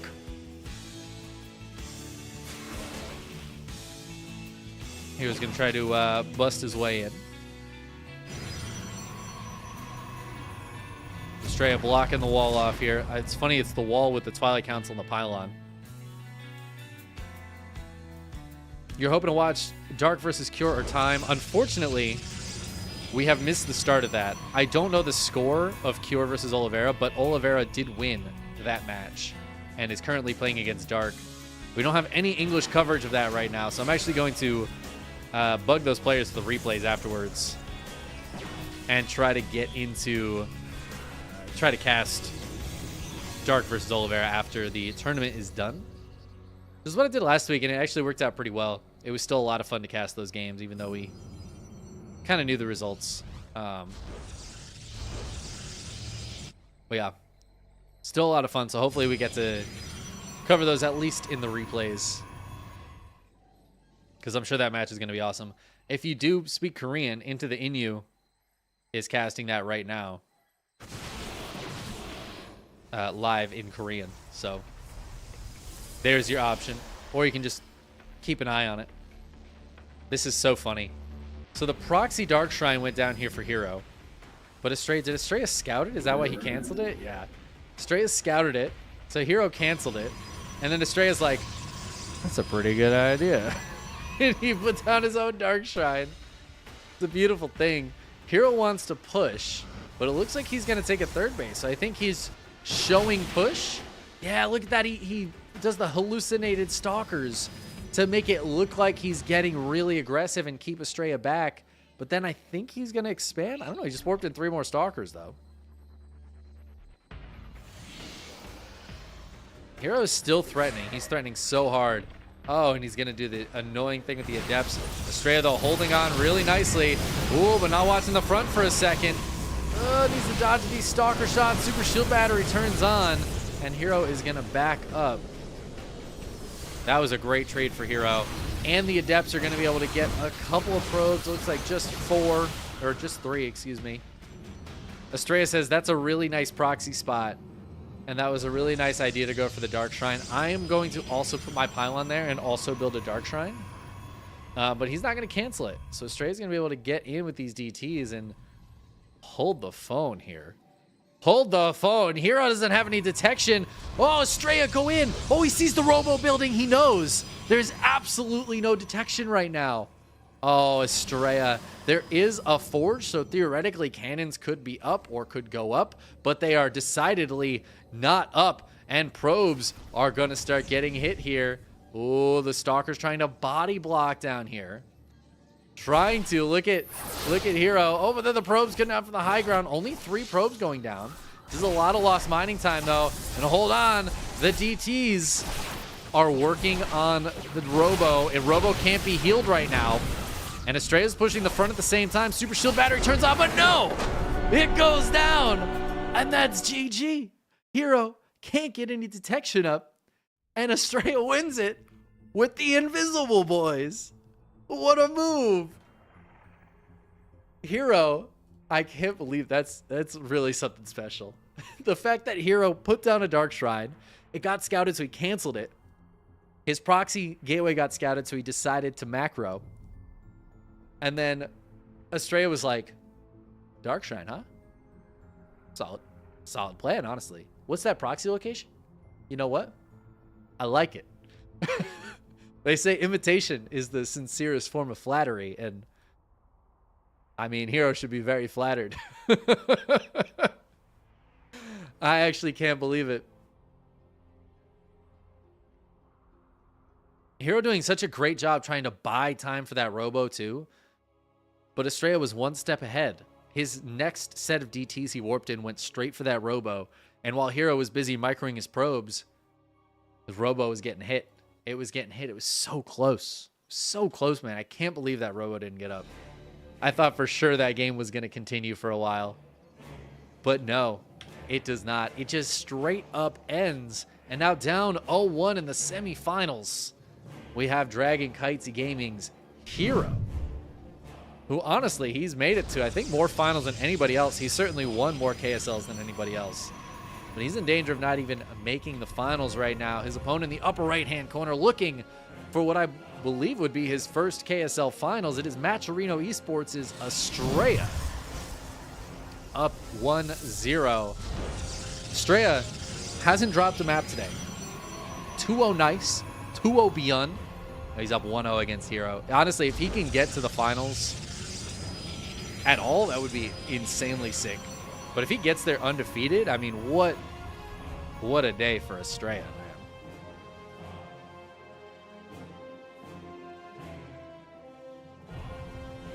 Always bet on Max Angel. That's right. Absolutely right.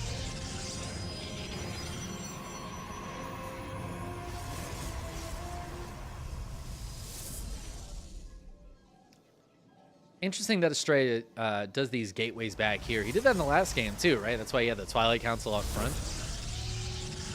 Just, it's an interesting choice. Not something we see a lot of players doing. Oh my God, Hero is gateway expanding. And he's sending out the probe to proxy? What is this? Hero, a ballsy move with that gateway expand.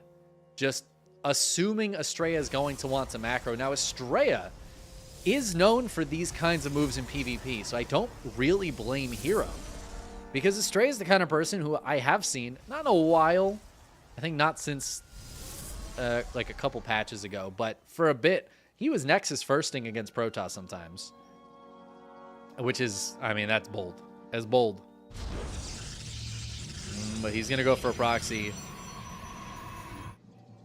Estrella, he's not showing any signs of expanding just yet. Hero is going to drop down that proxy Stargate.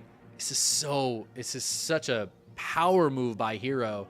It's so bold. If it pays off, it could be huge.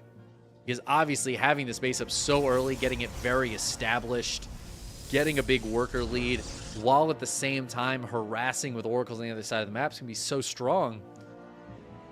But I feel like somebody one-basing you is going to be in a great... What the... What is Estrella doing?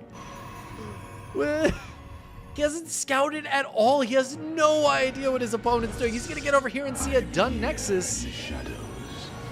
Estrella is insane. What? Okay, so this is a Rich Vespian Geyser. The only reason I can see him taking this base is because it's Rich Vespian Geyser. I see no other possible reason to want to do this. But it's also, it's less mineral patches, right? No, I guess it's still 8 patches. I don't know. My ghasts are flabbered. My flabbers are gasted. I'm really confused. Very excited to see where this goes, but it might not go anywhere because Estrella just pulled the stalkers out of his main and he doesn't have a shield battery. So unfortunately, the game just sort of ends. What a game. Sometimes PvP, man, turns into the absolute weirdest shit. And I love it so much. It's really beautiful. The amount of attempted metagaming that happened in that game, but I don't think either player in 100 years would have guessed that their opponent was doing the build they were doing. They just never would have been expected on either side. We had no idea where that was going. And it turns into a different game too if Estrella just leaves those 2 stalkers in the main. If he just has 2 stalkers in the main, game continues. And he had them there till that very last second. You see, when you see a fast Nexus, you don't really expect the proxy Stargate. And I have a strong feeling Hero wasn't expecting the Rich Vespian Geyser base.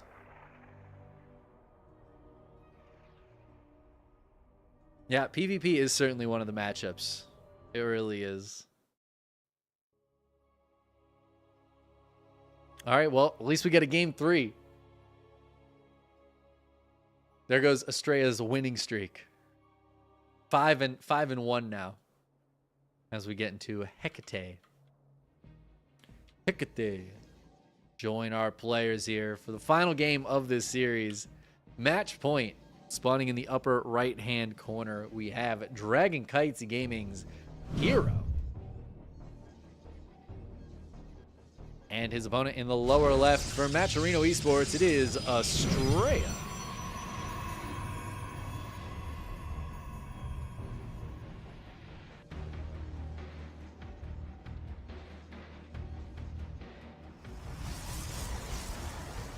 Oh, what a fun day of StarCraft.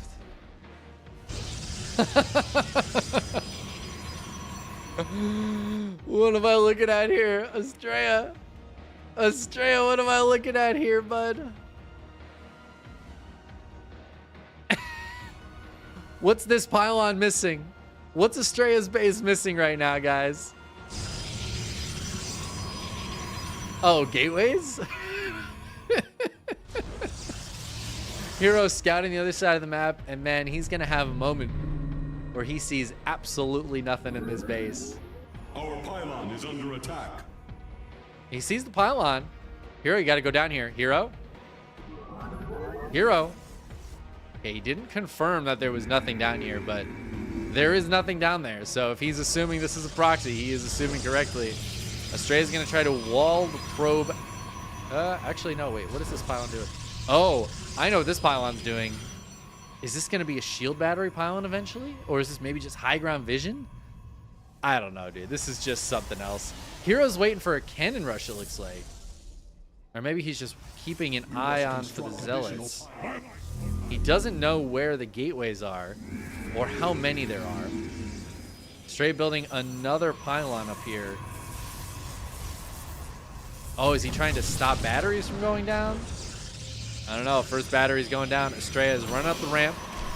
Gonna be working on this pylon. He's got the cybercore back at home. This is the benefit of the 2-gate, is that you have the ability to do a cybercore behind it.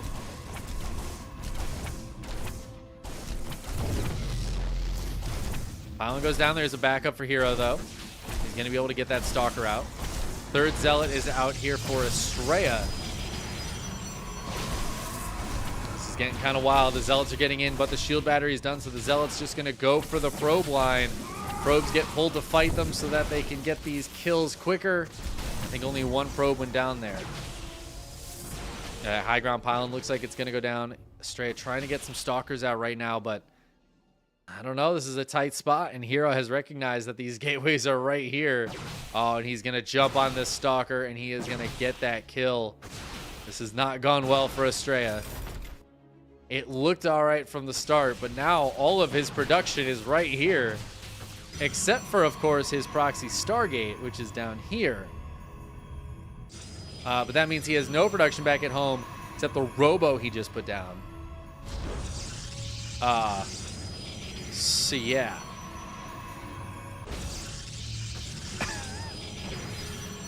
And Hero, he's just 3-gate roboing now. He's like, I don't trust you. I'm not expanding. I'm not taking any chances. He's just gonna push to the other side of the map. You know what? There's not here for Estrella, like anything. He is gonna be able to finish this robo.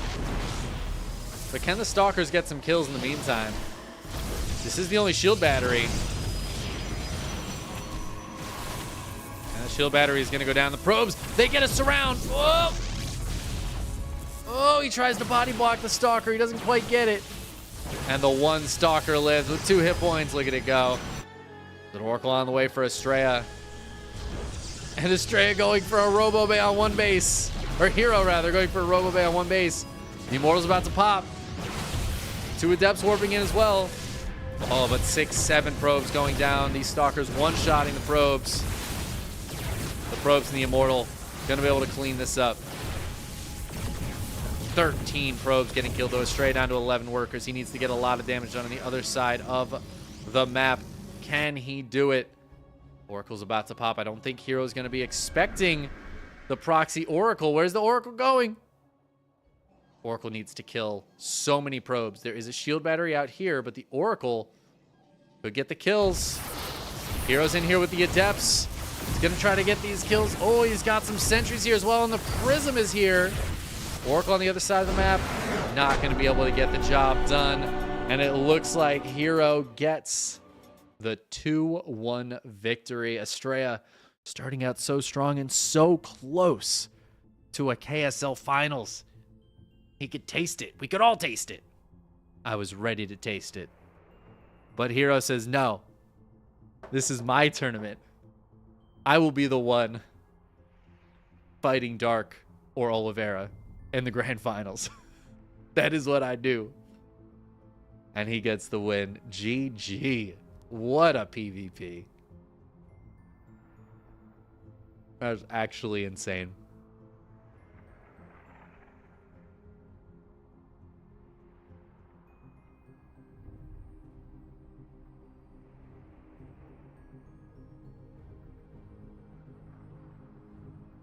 I wish I knew how the other semis was going. I'm going to check out into the in-use stream here.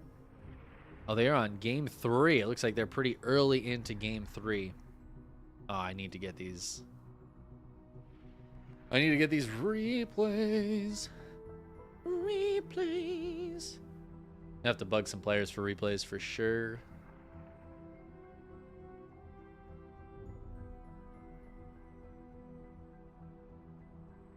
Also need to find out the score of Cure Oliveira. Oliveira looked incredibly strong last week. It was some of the best play I've seen from him since he won the World Championships, honestly. Like, he's had some solid results since then, and he's definitely had some good plays, but last week's KSL, he just stomped. Like, he just looked like the best player of the day, which was so cool to see. And obviously, he's playing very well today. Took down Cure in the round of 8. Tied up 1-1 with Dark right now. He and Dark have a pretty damn good back and forth. Ragnarok Cat, thank you for putting $10 into the Matcherino. I appreciate that. Thank you for your contribution. Keeping the KSL prize pool up there for the players.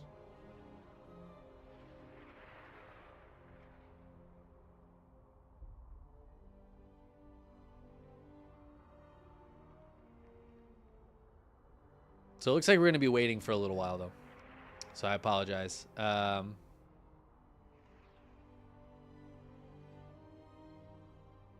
Into the Inu is currently the one covering this match. I guess we can...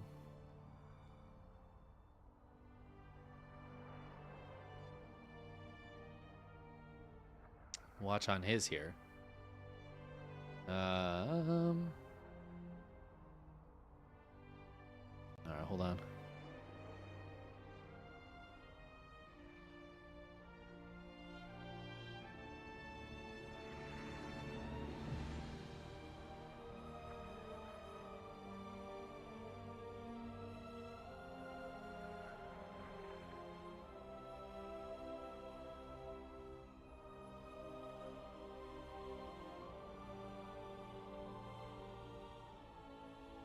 Well, I don't know if I want to watch this right now. I kind of want to save it for later.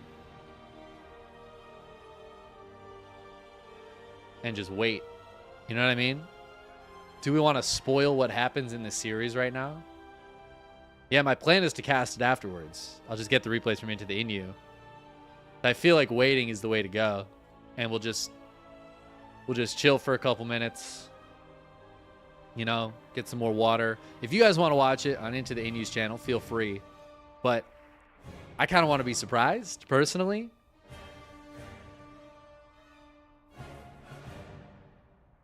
Because that is going to be the one match I cast afterwards.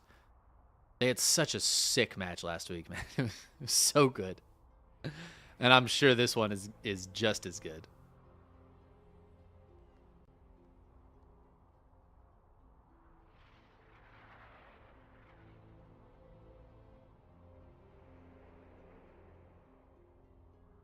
Thank you, BK Rack, for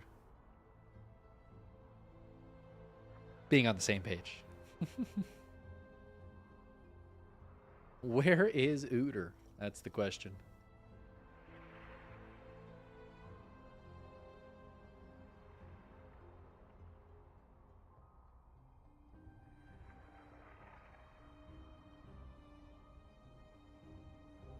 I just want you to know that yesterday I was in Apop's chat and I said, "Oh, Frabjous Day," and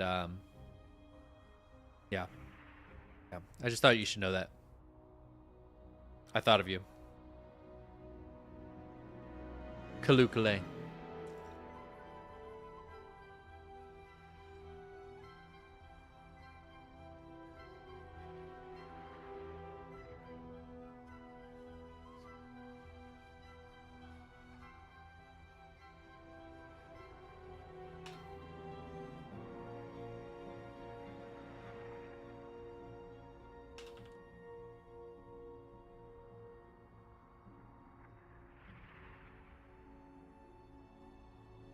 All right, I'm gonna grab some more drink. Shall be back shortly.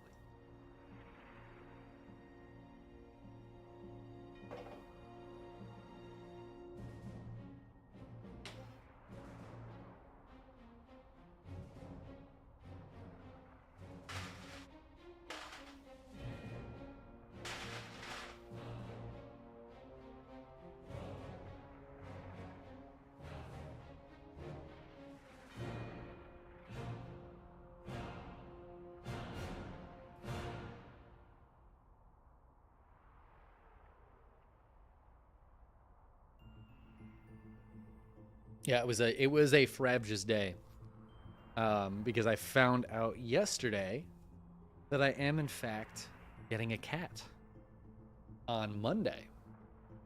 So I'm getting my apartment ready for a cat. Involves making sure there's no little things for them to choke on, making sure the flat surfaces they want to jump on are clear of things that will break or have an issue if cats attack them. My only concern is I have a nice shelf right here full of stuff, kind of a shaky shelf. I think it would be fine if a cat jumped on it, but I also feel like things would fall off. I'm a little worried about that situation. But other than that, I think my place is pretty well ready for a kitten. Not really a kitten. I think he's 4. Yourself will get knocked over. I mean, for sure. It's just what stuff gets knocked over. I don't know what kind of cat he's gonna be. You know what I mean? Like I have a little bit of an idea. I went to the cat cafe that's here, and I actually got to hang out with them. But there was like 15 cats, you know, so I hung out with a bunch of them. But put in for his adoption, and it took them a while to get back to me, but they did finally get back to me. I had an interview, and they said I was okay. I was good to go. So I'm getting all ready now. I'm gonna put a cat tree right back in this corner. I've been wondering what to do with this corner for a while. It's just kind of there's been nothing there. And then I was like, oh, I could put the cat tree there.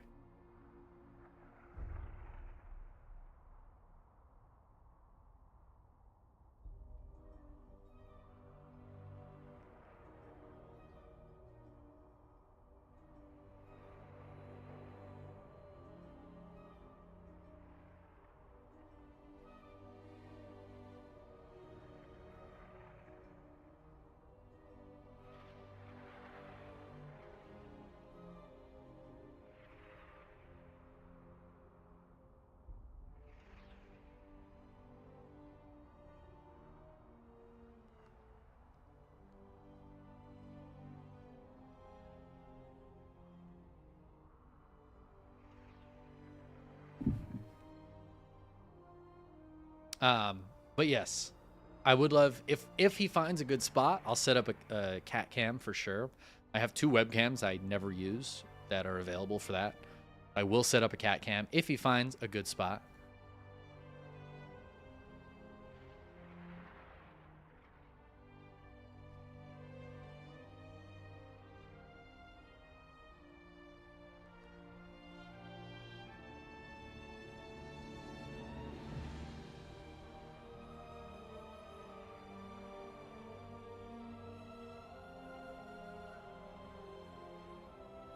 You have 2 8-foot cat trees.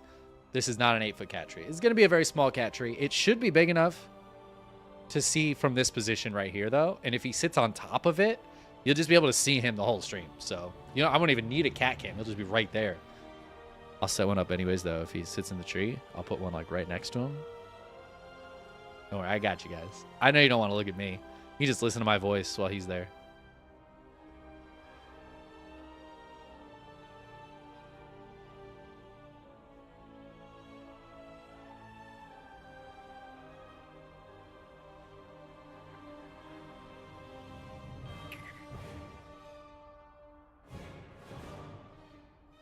It's just a cat sitting place. I mean, I don't know what else you call it. It has 3 levels. It's got the bottom, middle, top. There's multiple places to sit. There's scratching posts. There's a little toy. Like, it's a tree. It's just it's a bush. How about that? Can we call it like a cat bush?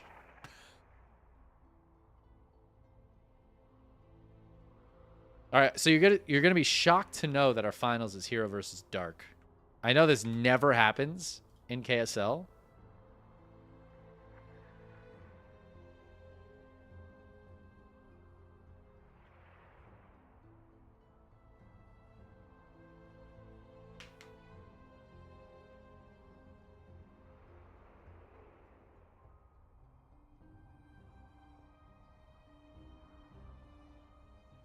But yeah, Hero versus Dark in the finals.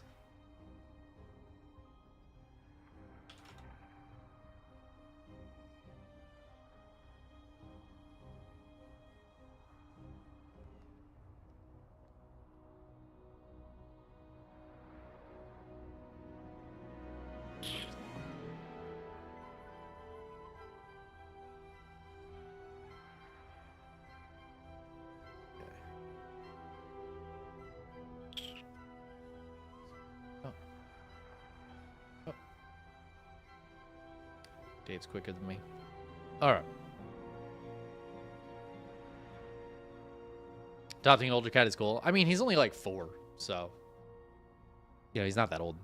I'm happy to adopt a cat of any age, really. Yeah. There's a nice thing about older cats is you don't have to do like training with them at all. And because he's been at the cat cafe for a while, I know he's super chill with people. Like there was like 8 of us in that room chilling with all the cats, and you know, he was fine. He was just walking around. Apparently he's kind of a leader, so he tries to get the other cats to do what he wants. So I have a feeling he's going to try to boss me around, which will probably work very well because I'm very easy to boss around, especially if you're adorable. I will do anything you want me to do. So hot tip if you're looking to, you know, hook up. If you're cute, I'll do anything.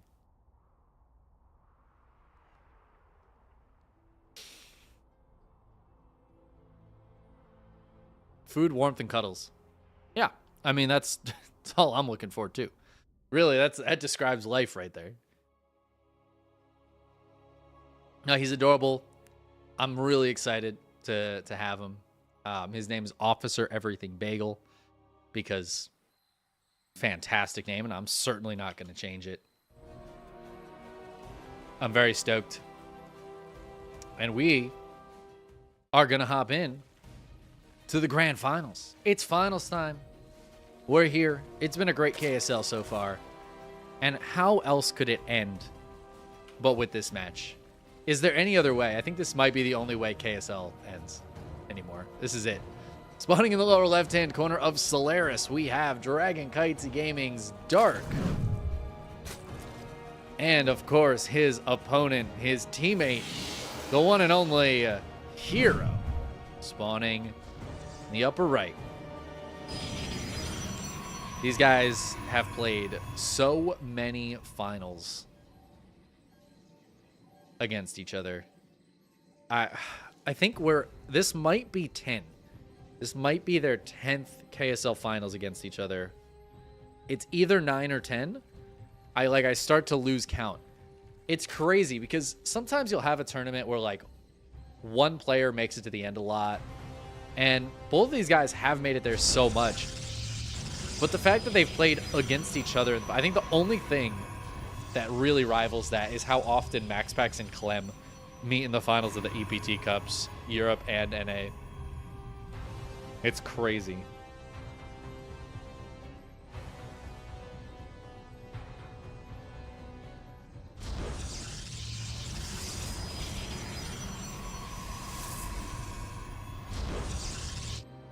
But yes, I'm very excited to have a new cat.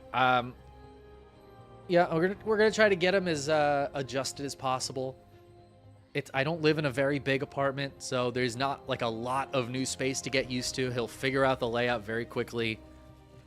I'm gonna have the same food and the same litter that he's been used to, and it's just gonna be me and him. He doesn't have any other animals to get used to or fight with or anything, but it's just me. He just has me to get used to and fight with, and I think we'll get along splendidly. But I'm looking forward to it. I hope you guys are looking forward to there being cat pictures, many cat pictures in the Discord. If you're in my Discord, honestly, even if you're in other people's Discords that I'm also in, just be ready for those cat pics because they're gonna be all over the place. And if he's comfortable being on camera, we'll get him on camera. If he finds a nice little spot that he likes to nestle in while I'm streaming. I mean, there's also a very real chance this desk, if I'm a cat, I'll be honest, this desk is looking pretty cozy when I'm paying attention to it. And he might just jump up here and try to distract me. He is a man, but he's so also we'll see how it goes. I'm excited. Fading at Hedges. Thank you so much for the gifted sub. Snack Trash. What an excellent name. Welcome to the flock, courtesy of Fading the hedges. Fading of the hedges. I can read. Listen, reading is hard. Let's talk about this game a little bit because Hero is getting very aggressive right now. And Dark so far, smackering up. We're not seeing anything crazy out of him. He's got a third base on the way. But Glaves is almost done. Hero, it's just 4 gates, so it doesn't have to go crazy, but he does have this proxy pylon out here that he should be able to warp in the other side of these rocks and send these adepts straight across into the natural of Dark.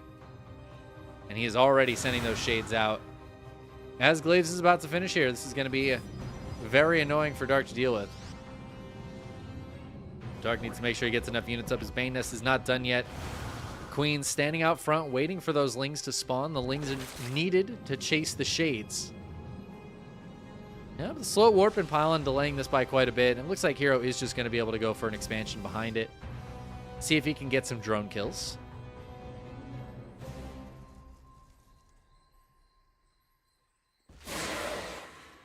Dark's job is going to be to stop that from happening, so he's just building as many lings as he can. Dark only on 37 drones right now. Ooh, and he kind of baits the adepts up, but I guess the adepts are going to win the fight, so was it really a bait? Now the shade back down, the lings trying to get on top of this. They get a couple of the adepts, but the other ones all group up behind this Baneling nest. So far, not a lot of drone damage. Up to 4 now. But with the Banelings out, it becomes a little bit harder, and Hero just decides to go for the recall. Doesn't want to go risk it for the biscuit, as it were. Oh, these adepts might get caught here. They were trying to run away, but they are going to be caught and killed, just trading as best as they can in the meantime. The adepts do trade pretty well against the Lings. Got to be a bit careful of the Banelings. Behind this, Dark Shrine is on the way. Oh, Hero's got to be a little careful. Needs to group up against the Lings. To split against the Banelings, though. Those Banelings could have connected a little bit better. But he's unfortunately for Dark, Banelings do not connect. He needs to morph some more. Lings are going to try to get the surround. They will get the surround. Queen's doing damage as well, and the Adepts, only a couple of them going to be able to escape and try to get some drones. But the drones get pulled away, and that is going to be it for the Adepts. Now, they have traded with a lot of Lings. 56 Lings have gone down, but still good trades for Dark. Dark has not built any more drones. He just now is building them. That means he's got a lot of Lings and Banes out, though. Snack Trash gifting another sub. Oh, my goodness. This one to Psychons. Thank you so much, Snack Trash, for 2 gifted subs. Depth's threatening the third base a little bit here. More drones coming out of Dark. Dark's in a tough spot, though. Yes, he defended all of this. Yes, he traded better, but he's been forced to build so many Lings and so many Banes that even though he's been pumping out drones, look at the worker count. Hero is up 15 workers still. His third base is fully saturated on minerals right now. He's just chilling at 60 probes. And Dark is struggling to catch up. His economy is pretty abysmal. I think he's going to be forced into an all-in here. He's going to start up his lair, but he's got 5 overlords on the way.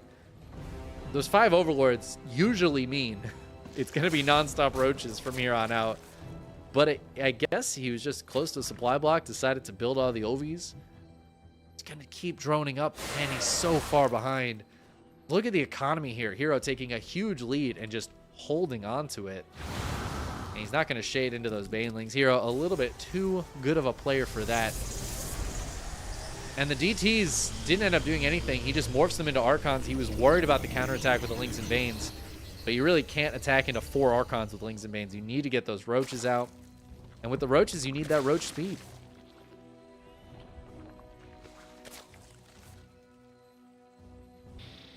Was there charge? Yeah, there was charge. He is a man. Looks like he just finished. He's also a +1 about to finish as well for Hero. And he's going to have Charge Lot Archon trying to bust into Dark. And Dark has been droning so much. He does have quite a few Queens. He's gotten out a decent amount of Roaches. Is it going to be enough, though? Can the Banelings get okay connections here? Oh, they're catching up to those Adepts.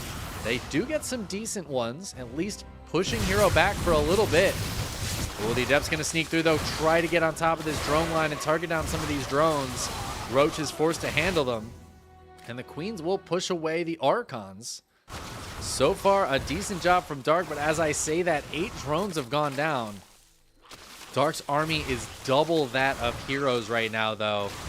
Can Hero hold on if there's a counterattack? He has so many drones, but he's trying to take a 4th base. He might be being too greedy behind this.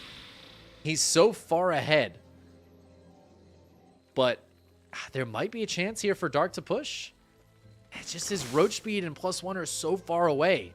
And you just can't push across the map without those. He can't, especially roach speed. Look at how slow these roaches are. How are you going to get across there? And then Hero, in the meantime, on his superior economy, should just be able to warp stuff in. He's getting out Immortals as well. And I feel like, yeah, a couple of Immortals with this is going to be unstoppable by pure roaches. Maybe Dark can, by some miracle, get enough roaches out. He's not droning anymore, which I think is smart. It's too late for that, honestly. It's too late for this to go into a macro game. He's too far behind. He's down a base on the Protoss. He's been down like 20 workers just this whole time. Dark has 1 shot, and it's for roach speed and +1 and as many roaches as he can to push across the map. And I think Hero's recognized it, but we will see. Archon's trying to get some damage done in the meantime, killing one of those queens. And the roaches are going to split up a little bit here. Dark trying to hit in a couple different locations. Cannon, shield battery, a couple of Archons and Zealots trying to hold on here. Hero bringing down the rest of his forces, but that is going to leave his natural wide open. There's nothing even in the door. And these roaches are just going to start pounding on the front. They decide to run in that door, and then Hero's going to go for that recall. Does he have enough on both fronts here? So hold on. Hero, he's losing Archons out here. The Immortals pushing roaches away on this side. Dark, he's using his army so smartly. And now he's getting on this 4th base, getting some probe kills, finally disrupting Hero's economy. Hero is going to hold on at the front. He'd rather give up the 4th base than give up the front of his natural, and I think that's a wise choice. He does have a couple of DTs as well, actually. DTs could have been instrumental in holding this side. But I think Hero, a little late to the DT warp-ins. He's going to lose that 4th base. The probes going to be able to survive by some miracle. Dark letting them live. Hero is very supply blocked at the moment. Building 4 pylons right now. I don't even know if that's going to be enough to really be able to be unsupply blocked. Snack Trash, thank you so much for yet another gifted sub. Just 3 in a row. Boom, boom, boom. BK Rack. Been in chat for a while. Thank you for gifting subs to the loyal chatters. I appreciate that, Snack Trash. And Dark somehow, even still just on 57 drones, just now taking a 4th base. He is maxed. And he is just building so many units.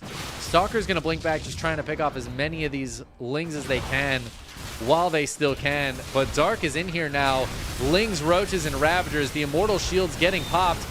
Fancy pickup micro here out of Hero, and he has some units on the high ground. I don't know if I like this engagement for Dark. A bunch of Stalkers warp in. I think this might just be too much Protoss, too much micro ability with the Warp Prism, with the Blink Stalkers, and these tanky Archons out front. And while Dark did such a good job making a game out of this absolute loss, this losing position that he was in, he made such a game out of it. It really looked like he was going to be able to take it. Chickenman, But the Chickenman, patience Chickenman, man, of man, Hero man. to let that 4th base go, knowing how good of a position he was in. He lets the 4th base go. He just gets as many units out as he can, knowing that the one advantage his opponent had was number of units, and his units were all better. Great move from Hero. Kind of hitting the Prime button. A lesson to you guys out there. You have your Amazon account linked to your Twitch account. You get 1 free sub per month.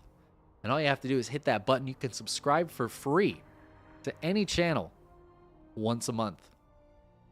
Thank you for utilizing that Prime sub here. Twitch.tv/ChickenmanSC. I appreciate that.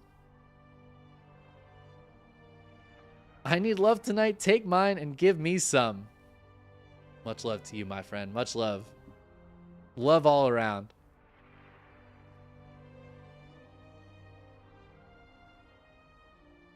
We have game number 2. We're going to Alcyone here.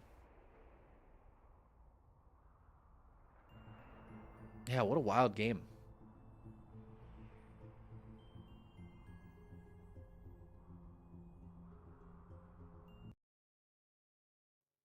It really felt like Dark did a good job holding off those adepts, but I think just he was on such a low drone count. Usually against 4-gate adepts, I feel like you usually want to be at like 40, 41 workers.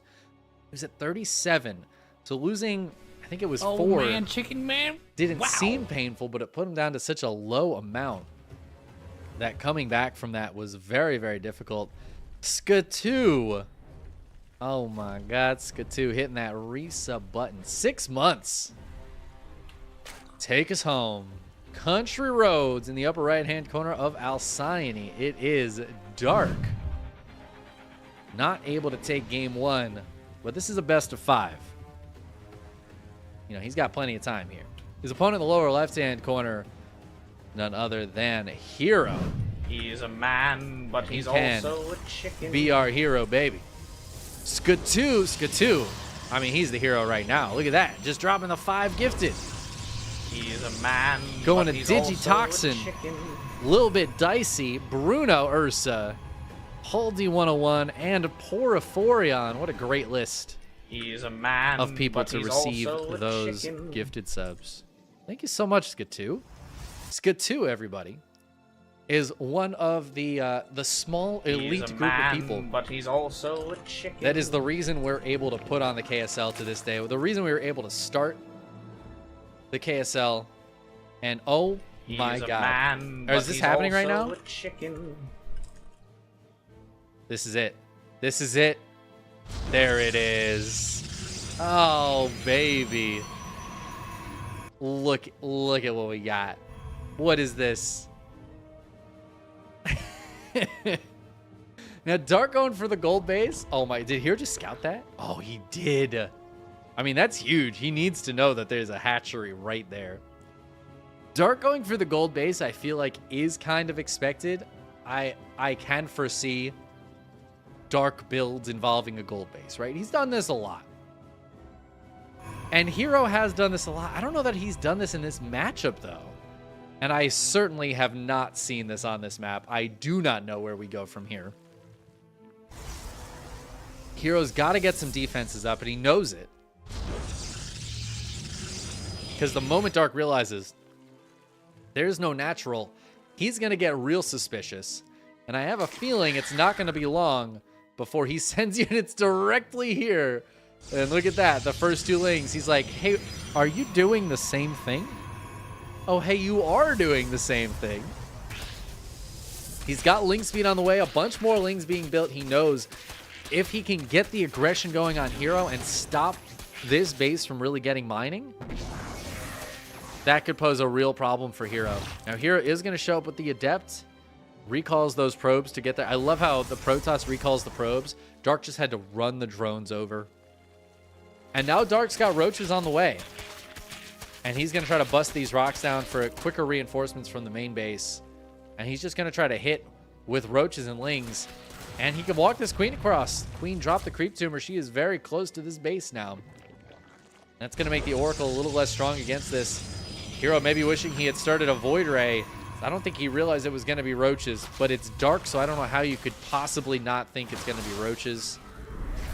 The Oracle pops out. That's the Queen's job, but the Oracle is going to be able to get some decent damage done on this Roach. In the meantime, Roach has to back up. Oh, the Oracle getting very low. It does stay alive. Is there an overcharge available?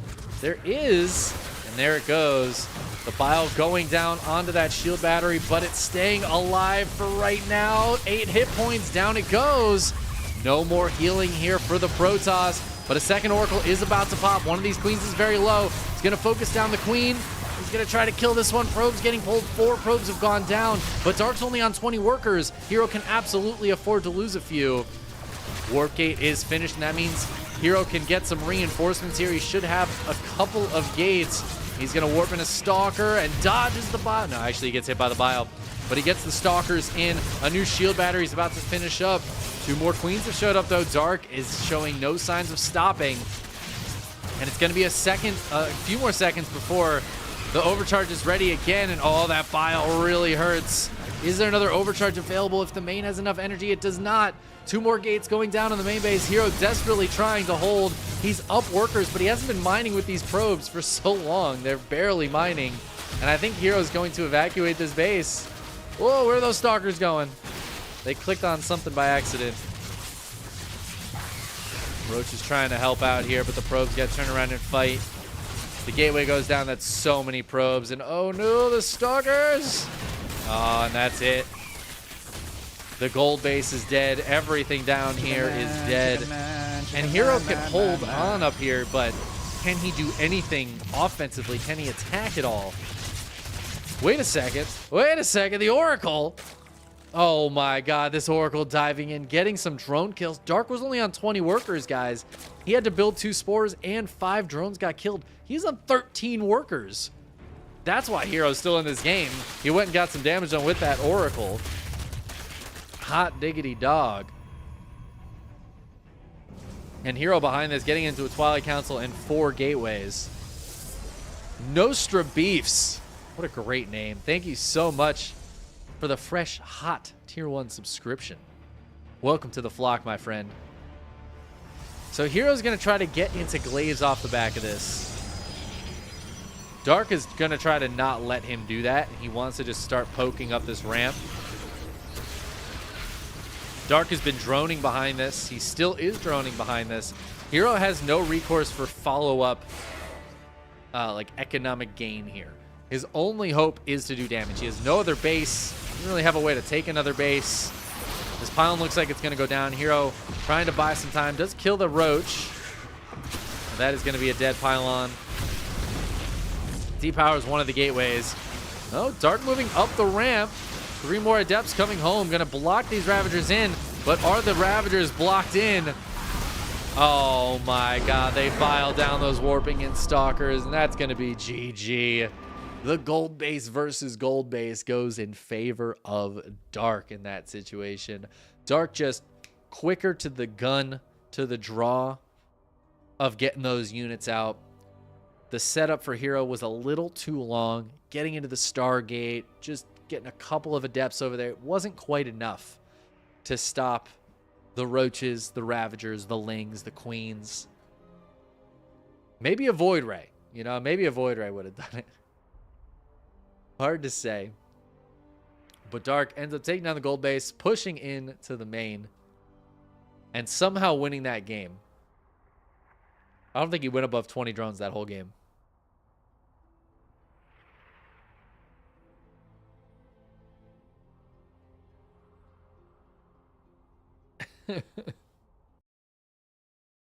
I kind of love looking at chat in moments like that and looking back up and seeing like Dark is dead. Wait, I think Hero's dead. Nope, Dark is dead. Like it goes back and forth. You can't quite tell who's actually dead. And then Dark wins. So you really don't know until you know. Let's hop into game 3. We're here on Hecate. Spawning in the lower left-hand corner, we have Dragon, Kitesy Gaming's Dark. Looking solid in the cheesiest game of the day so far. His opponent in the upper right-hand corner, it's Hero. Maybe needed a little more static defense at that base. You know what I was thinking? You take that gold base, then you go for the Forge. Cannon up your base, you know? That's the real strat. Can't bust cannons. I mean, unless you have Ravagers, then you can combust them pretty easily, but I digress. No gold bases this time. There is a half gold base on this map. I'm not really sure how the math works out on this base, how much more you mine, but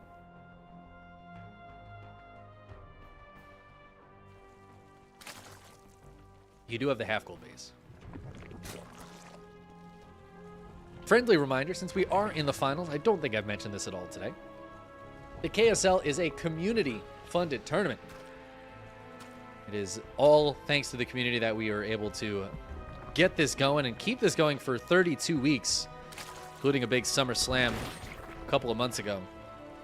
And if you'd like to support Korean StarCraft, support these players, and also get some great content out of it, We have replays available. If you're the kind of person that likes to look at the replays, I'm not. I'm not a studier, but I understand people are. For as little as $5 a month, you can join our Patreon, get the replays from every weekly, and you know, enjoy some high-level Korean StarCraft. The highest level, in fact.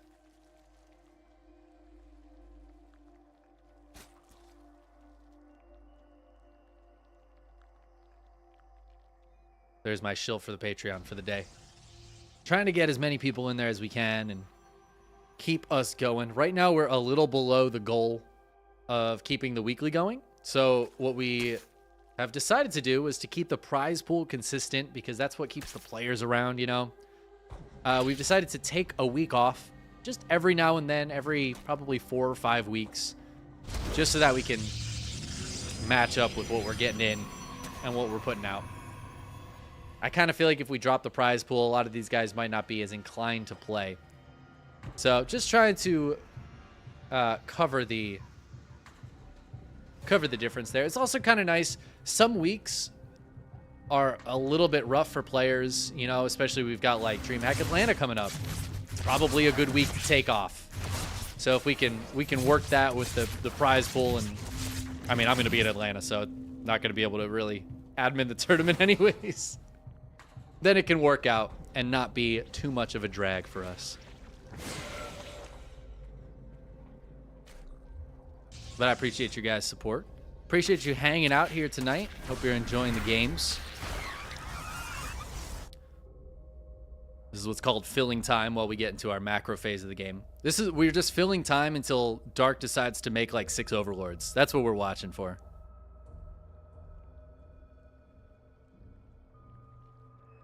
Because then we know the fun's about to begin.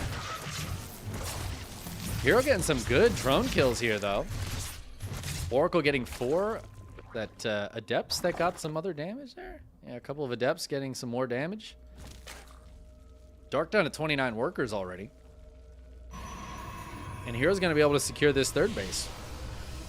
This is a great opening for Hero. I mean, damn.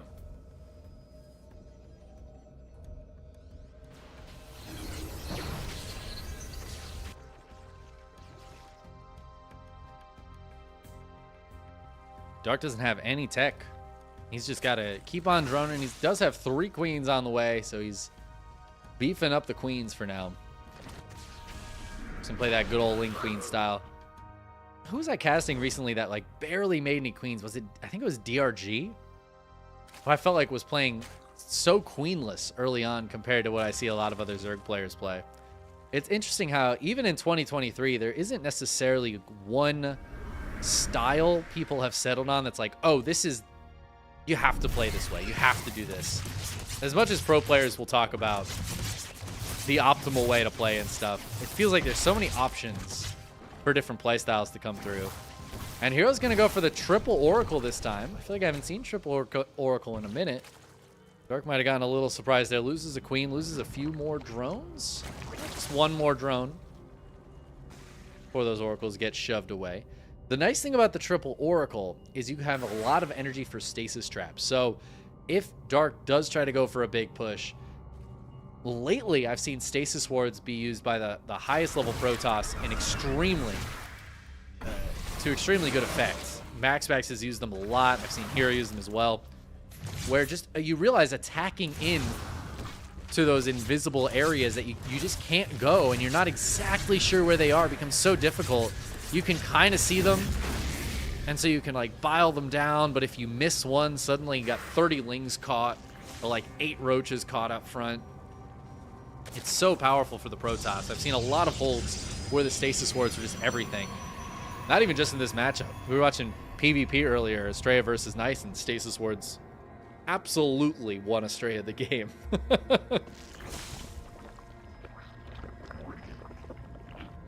We do have some lings on the way. Roach speed on the way here for Dark as well. He's going to try to avoid yet another stasis trap.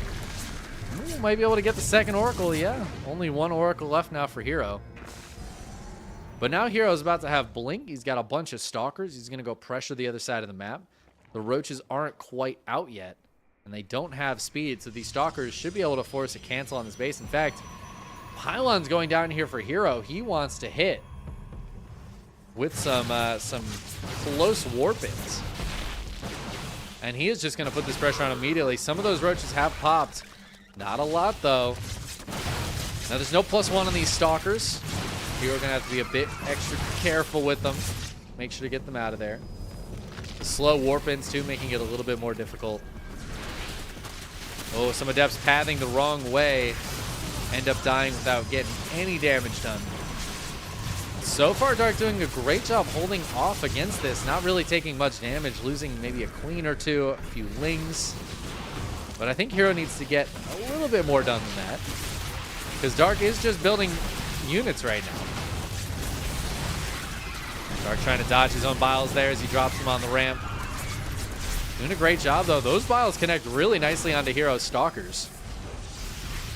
Oh my god, Hero's building shield batteries and gateways here. He really wants to go for this. He is going hardcore. I don't know if Dark has realized how intense this is. Yeah, okay, he has seen at least some of this. So he knows that his opponent is just going for it. He is not chilling at all whatsoever. And 3 Adepts are going to sneak by and try to get some drone kills. The worker count is very similar. So even just 3 kills, and Hero takes a nice lead there. And in fact, it looks like he was probing up a little bit back at home. He takes a pretty substantial lead of 10 workers. Dark does have a decent amount of Ravagers up, so he's just laying out biles here, making it difficult for Hero to ever move up this ramp. Hero's going to take this opportunity to rotate around and start clearing the creep over here. This 4th base might be in jeopardy. The Lings are coming back in. This is such a dicey situation, especially for Dark. But these units, these Stalkers, can be very fragile. That's where the Oracles come in. They really need to help against the Lings. Shield Battery is not going to have much energy on it, but it's just going to help keep these Stalkers a little bit closer to healthy. This is so dicey. Behind this, Hero's trying to get into a Fleet Beacon. And a second Stargate. Oh my god. Just keeping this pressure on so much right now. Oh, Dark sending a big counterattack up north. He's going to try to hit this base. And there is nothing in the wall. Oh my god, there's nothing in the wall. Hero, no, the door! Close the door! And he's going to be forced to orbit a bunch of Zealots here. The natural, or the 3rd base rather. Shield Battery's holding on for a little while, but there's the recall from Hero. He gets out of there, but that's going to give up his position. In fact, he's going to lose a bunch of Stalkers here for next to nothing. 2 gateways, 2 pylons, and a shield battery. Lots of commitment out on the map. And that's what you get for trying to tech into carriers while you're also being extremely aggressive. And I feel like that was Hero getting a little greedy trying to get into the double Stargate carrier while he was doing that. Not able to deal with the run by. Now, Hero did lose a bunch of probes, but remember how far ahead he was. So he's still ahead. Like, he lost a handful, but honestly, that wasn't as much damage as I had expected it to be. It was some nice damage there for Dark. It pulls Hero off of his back. But it certainly doesn't end the game. And because Dark's not immediately moving across the map, although as I say it, he starts to do it, those carriers are going to pop, or at least one of them is going to pop. But no, there's both of them. And none of what Dark has shoots up. So now he's got to hit in multiple locations here while he gets some tech up back at home. He does have the Infestation Pit on the way. But he's going to hit on this side. He's going to run by on this side. There's just right now the 1 cannon and 1 shield battery, and that is not going to last particularly long against this. Now, the 2 carriers, on the other hand, are going to push this away. Oh, Hero, please pay attention. Hero. Oh, that was dangerously close. That's a very low carrier. Looks like the Lings will get cleaned up over here. The thing about this is Dark is not on a great economy. So he is just kind of trading out right now, but look at how dead even these supplies are. And Dark knows he needs some anti-air. He does have the Spire on the way. He's got the Hive on the way. He's trying to get into that higher tech. But Hero's just going to push again. There's no energy on these Oracles, though, so he's got to be a little bit careful against the heavy Ling count of his opponent. Now the Roaches and Ravagers come over as well. And Hero's going to have to blink backwards. Ooh, he doesn't have blink anymore. Be careful. Carriers fighting against the queens. That is not what the carriers want to fight. This feels like a bit of a bungle from Hero as he dives in without enough Oracle energy. Oh, the queens just burrowed, which I don't necessarily think was on purpose. The Biles again hitting these carriers. This one is so low, 4 hit points, it goes down. But now the Oracles have some juice again. They're going to come back into this. And Hero is going to start pushing Dark back. It looked so bad for Hero there as he got pushed away. With some fresh warp bands, a fresh couple of carriers, and suddenly he pushes right back into Dark. And now Dark's in the tight spot, trying to get some corruptors out to deal with these carriers. There are 2 more on the way. There's a Void Ray as well that was made. Neither player on a great economy, though. Hero has not resupplied this base. Still only on 66 workers. Dark does have a new 4th base up, and he could retake this one.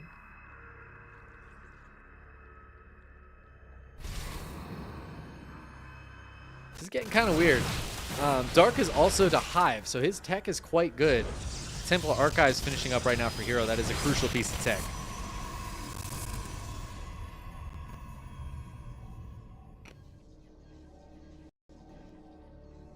That Adrenal also can be quite helpful. The late game Ling runarounds. But we really are starting to hit late game here. And who is in the better position for late game? Kind of a hard question to ask. I actually kind of like Dark's position better. Dark's going to have Corruptors against Carriers. That's always a good position to be in. He has the ability to make both Vipers and Infestors. And I feel like, oh my god, the door is just open again. I feel like he's not making those, and that might be a bit of a problem. Few probes are starting to go down. The Lings are getting in. Biles trying to take down some of these units, but not getting the best connections. And Hero's going to be able to push this away. Oh, man, these Lings, though, 19 probes going down already. And the burrow from Dark. This is something we see from Dark. He's very, very good at just keeping these Lings burrowed, being so annoying with them. 20 probes go down. I wouldn't be surprised to see these guys pop back out and get some more damage done soon. Hero's just doing the screw it shove. He says, I don't think you have enough to deal with these 5 carriers. But the Biles connecting on a number of the carriers. And now the Corruptors come in. And the ground army is nowhere nearby to help out. They're busy with the ground army of Dark. And I don't think Hero's going to have enough to really push through. More Lings and Roaches on the way. Hero's doing a pretty decent job on the ground here. Some drones are starting to go down. But I feel like Dark should be able to get enough out to clean this up. And we have more probes dying on the other side of the map. Hero down below 50 workers. He's just going to dive forward. He wants to get on these reinforcements. He does not want to let Dark get the army back up. Actually, the Overlord farm could be a problem. Dark can't build any more units right now. He has, what, 6 more Roaches on the way? Hold the phone, guys. There's still another carrier left alive, too. I think there's some more Corruptors in the air. It's just 3. They're trying to pee on this building. Can they get it? Did Hero do this? He supply blocked the absolute shit out of Dark. Dark is at 88 supply cap right now. He finally gets the Overlords. He needs to start building units. But I don't know if he can. I don't know if he can get enough. Oh, the Roaches. Oh, man, the Prismatically Aligned Void Ray doing so much. The Corruptor are going to come over and finish it off. But that means those Corruptors are going to go down. Can the Stalkers do it? Hero's deciding to focus fire the Hive. He wants to get the kill on the good building. And he is going to be able to get these Stalkers, I was going to say out of here, but look at the drones. Oh, what a move. Even transfusing that Roach, keep it alive a little bit longer. I mean, okay, Dark holds on, but the worker count is reset. Hero lost his natural to the Ling counterattack, but he still has his 3rd and 4th up. The Lings doing their best to be annoying. Dark has the half gold base up here, so that's going to help us boost his economy a little bit. He kept most of his tech alive. Losing that Hive is painful, but he has most of the actual tech buildings that he needs. This is a hard game to call right now. I think this is better for Dark. But I don't know, man. The Blink Stalker Archon combo is so sick. And even with just the one carrier, that's such an annoying carrier to deal with. Dark needs to make sure he's got enough anti-air over here to deal with the carrier. The blink forward going to try to take down some Ravagers. And the Corruptor's not going to be able to win the fight. Wait, maybe with the transfuses? I don't know how many transfuses there are. The Interceptors are staying alive, which means the carrier is getting targeted down. Oh, Infestor pops out for the Fungal.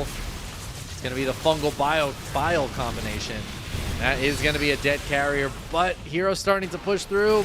The Army Supply still in favor of the Zerg. The blink forward, but I think maybe a little too bold, maybe? More Stalkers warp in, the Archon on its own, but now the Stalkers blink forward to help it out. The Archon stays alive at 6 hit points. And Immortal is about to pop as well, and Hero's going to take down this base. It's now 2 base to 2 base, essentially, as this base is mined out. Oh, this is insane. Okay, Link counterattack.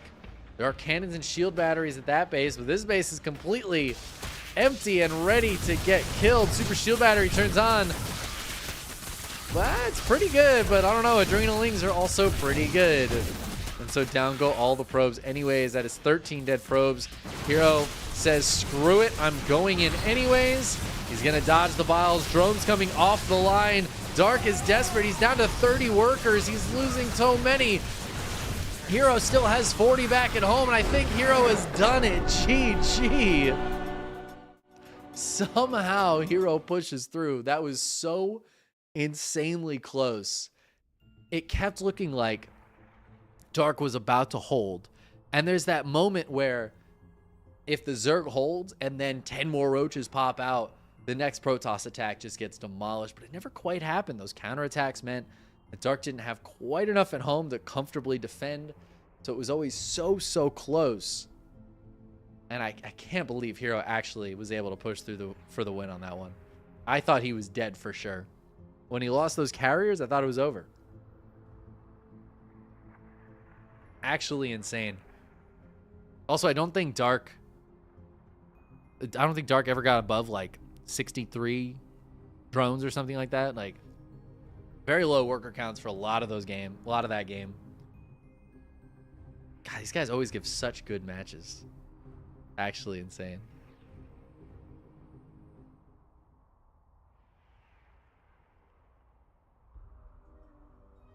Straight ballers. Yes, indeed. Yes, in fact, that is the truth. We're getting into Site Delta for game number 4. It is match point right now for Hero. Hero, by far, the most winningest KSL player we have. He has won more than anybody else. Not only that, in all the times these guys have met in the finals so far, Hero has won every time but one. Let's see if that streak continues here, or if he can keep the streak broken, as I think he won last time they met, if I'm not mistaken. In the upper left-hand corner of Site Delta, it is Dark. I have the names backwards. There we go. His opponent in the lower right-hand corner trying to get back into his KSL winning form. It is a Hero.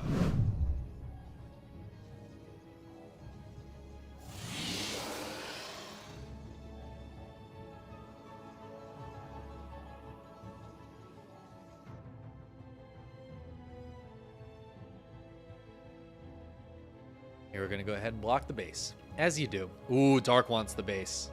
Dark wants it. He wants it. He wants the base. Does Hero know he wants the base? Oh, Hero's going to go check.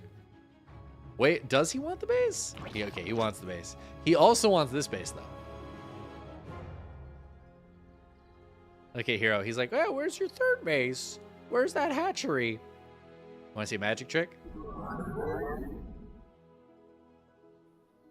Ta-da! Oh, I love him so much. Hero's going to go for the probe pull. There are multiple schools of thought on how to deal with this. In this particular case, Dark is not incredibly committed to it. I'm not really sure what the right answer is here. Dark loves to do these annoying hatch blocks. But he does delay the base. See if he can get another hatchery down. He wants it. He wants it.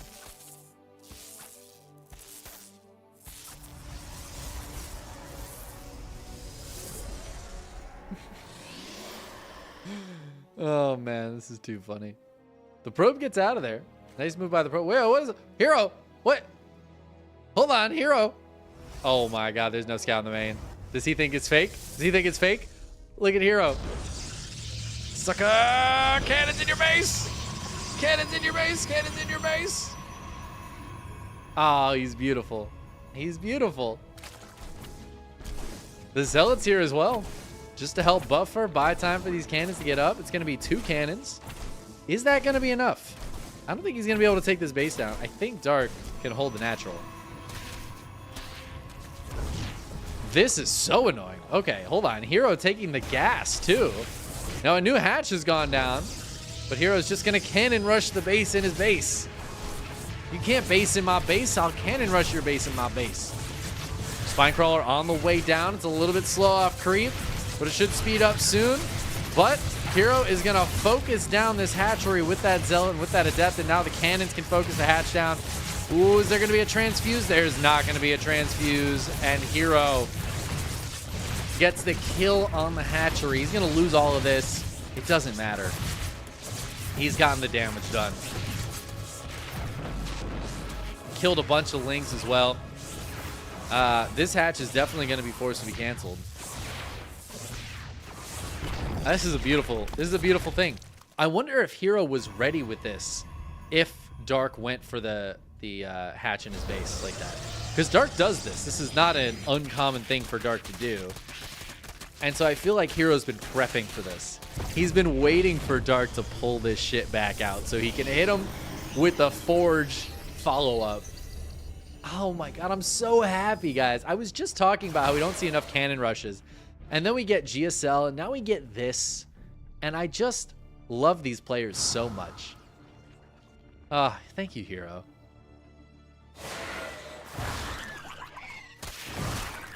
Depths are going to get caught a little bit here.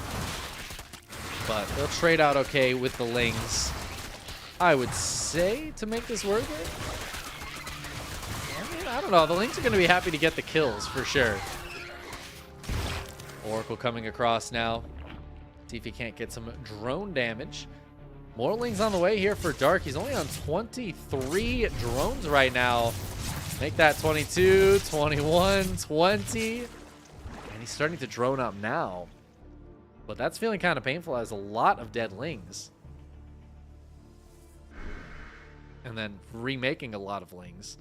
Second Oracle is out as well, so the Ling's not going to be able to really get any damage done back at home. There's still a cannon back here to help with DPS. I don't know. This is looking like a great game for Hero. He's ahead workers. Ahead on tech, I guess. I mean, he doesn't have a lot of tech, but he's got the Stargate at least. And he's got +1 on the way already.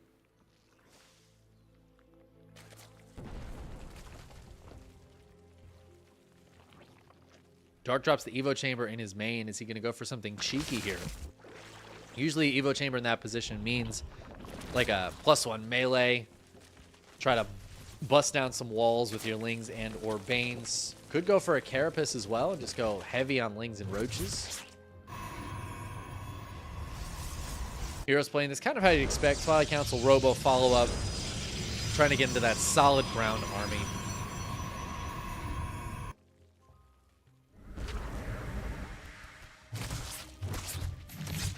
He's going to be +1 melee. This could be... Dark could try to hit a big swing of Lings when this finishes up, but I feel like this is more just an investment until later on in the game. Trying to get that +1 melee and just get your Lings and Banes into a better position against the gateway army of your opponent. But Hero, he's not messing around. Templar Archives and Charge starts up right away. He drops down 3, 4 more gates. He's going to have a lot of gateway power to push into Dark in a little bit here. A lot of charge lots, Archons. It's be powerful.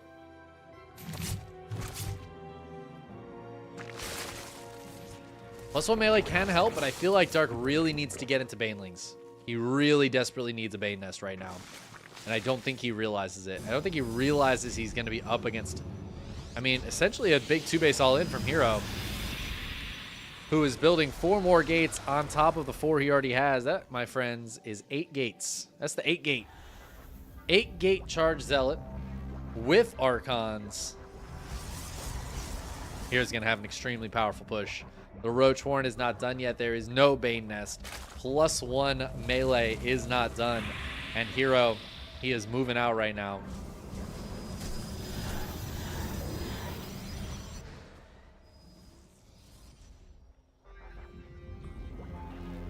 Dark is getting ready to hold. He's got more Lings on the way, just non-stop Ling production right now until that Roach Warren is done. He can start up some Roaches, more supply-efficient units, which are going to be good. They're very larva efficient, and all his queens are the front line, so there's not a lot of transfusing happening right now, or injecting happening right now. Oracle doesn't get the stasis trap down, but it does allow Hero to get on to creep a little bit. Spinecrawler is still here. I don't know, Dark's pretty well set up defensively against this. I feel like he's going to be able to have the whole 10 Roaches popping. This is looking very nice for Dark, actually. I was really worried that he wasn't going to be ready for Hero's push, but Dark is absolutely ready for Hero's push. He's got a lot of stuff up here, man. Is it going to be enough? Hero's going to have a lot of strong units, but he gave time for Dark to get that +1 melee finish, and now the huge links around here with the Roaches popping out. It feels like Dark's got enough, but I don't know. That supply dropping pretty quickly here. Can the Archons stay alive and keep that Big Daddy pressure going? Roaches trying to clean them up, but so far Hero maintaining the position. Spore Crawler moving into position underneath the Prism, and actually this Prism in danger of going down. It stays alive just barely. 5 hit points. But it looks like Dark is going to hold. 13 drones going down though, so while that was a hold, that was a painful hold. Oh, he gets that queen too right before this Zealot dies.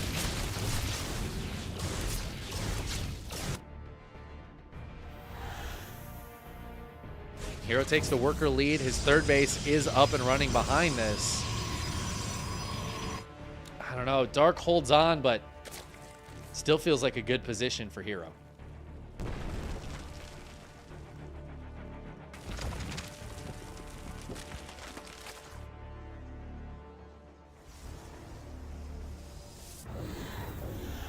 Archon harassed to follow this up.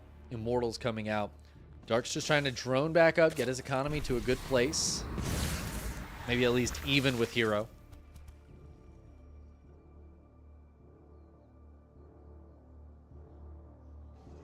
I don't know. It's hard to say. It's hard to say. Hero is what I would call in a good spot, but against somebody like Dark, we've already seen today Dark be able to put crazy amounts of pressure on such a low economy. And as he gets up to 60 workers, he is just going to start pumping out units once again. There's that Bane Nest we were missing earlier. +1 missile attacks on the way now to help out with that +1 melee.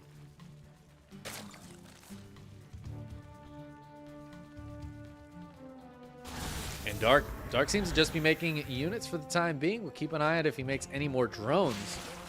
But it feels like he's going to stop at 61, at least for a while. However, Hero's starting to push in. This is usually when it goes well for the Zerg. If they're planning to attack and then they get attacked, that's usually good for the Zerg. But in this situation, Hero might have enough to push through. I don't know. This Immortal's going to show up.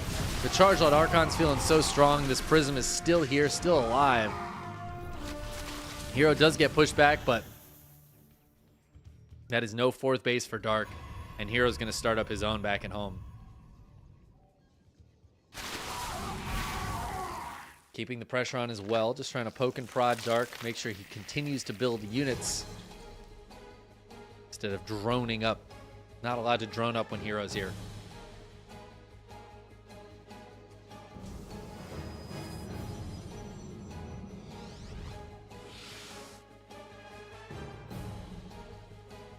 Seven more drones on the way for Dark. Okay, so he is going to go ahead and get some more economy out. Dark feeling a little bit stifled at the moment.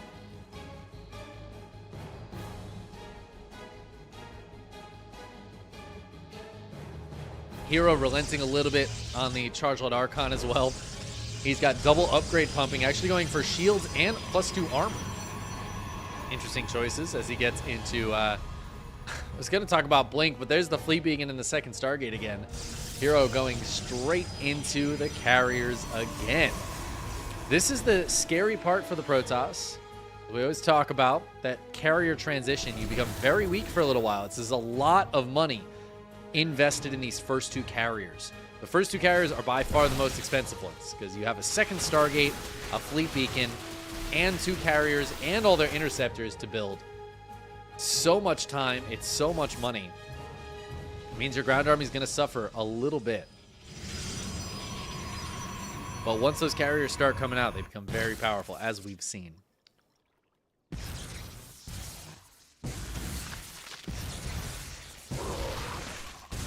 I love this for Hero, too. Also, going for the Robo Bay while he's getting into carriers. Disruptors can be really good here against the Roach Ravager. Even Colossi, honestly, could be not too bad.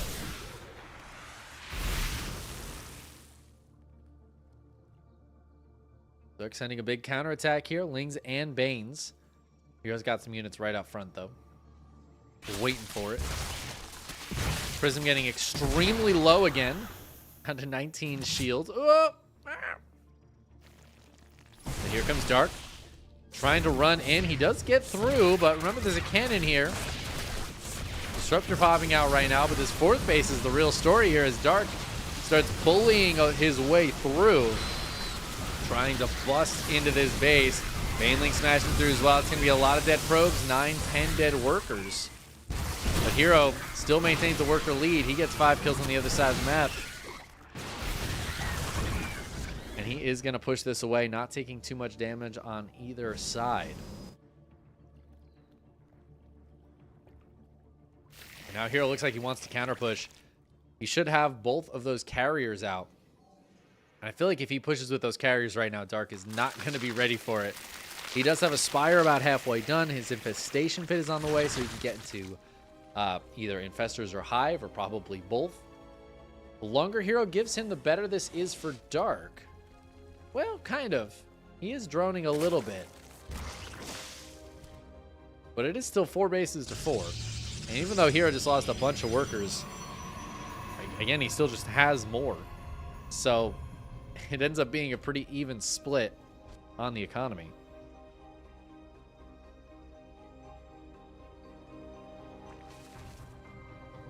More Disruptors coming out. Disruptors can be very strong here. Oh, some Banelings. They keep rolling, rolling, rolling, rolling. Keep rolling, rolling, rolling, rolling. Right into the probes.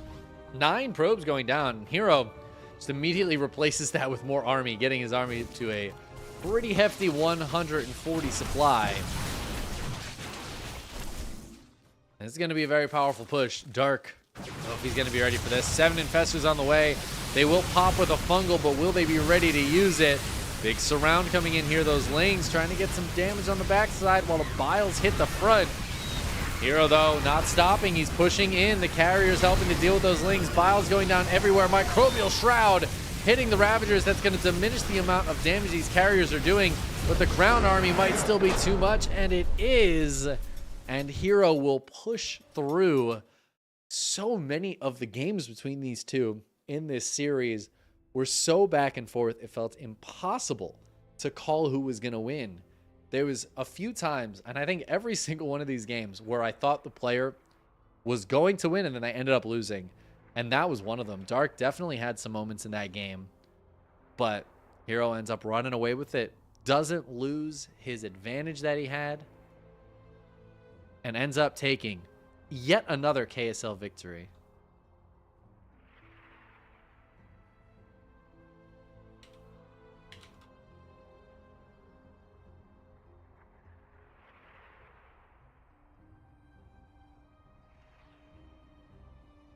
GG's, well played to everybody. I'm going to try to get these replays now real quick. See if I can.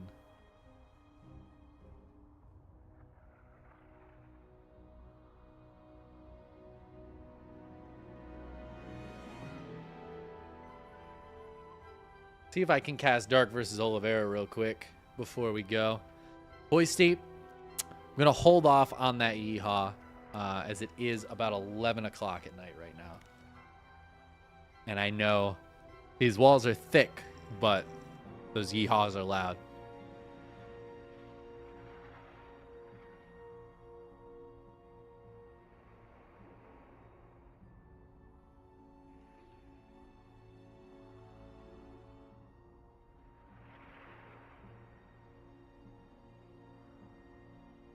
Leave it for the intro next time. Nice. That's how we started today. We got to choose the outcome. Hero took the dub. Sorry for your points, Poisty. Sorry about that.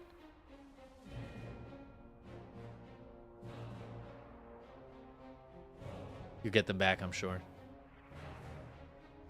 Just a whisper. You just want what? You want like a little. Hold on. Like maybe something kind of sensual. Just a little bit of a.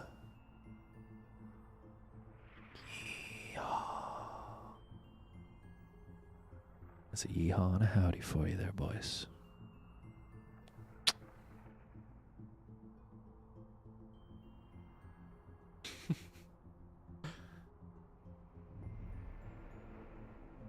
Special one. That's the special yeehaw.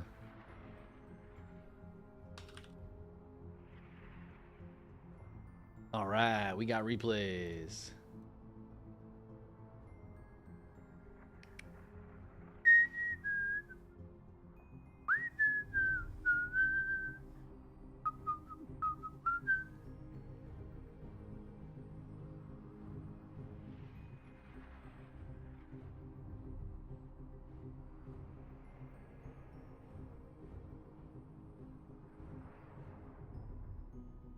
Oi.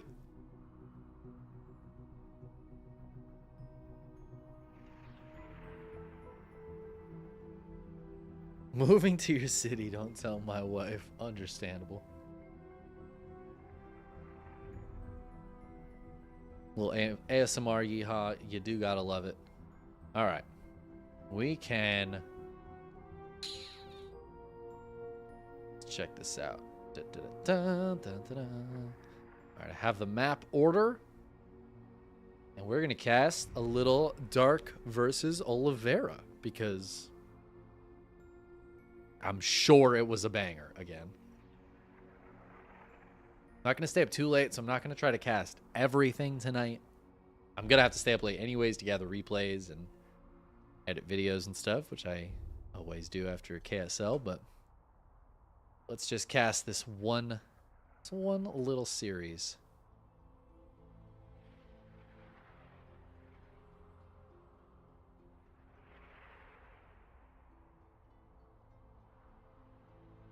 Forgot what buttons I was hitting. Getting a little sleepy. Sub for replays. Yes. Yes, you can. You can sub for replays. If you want these replays. I mean, you know how to get them. Join that Patreon.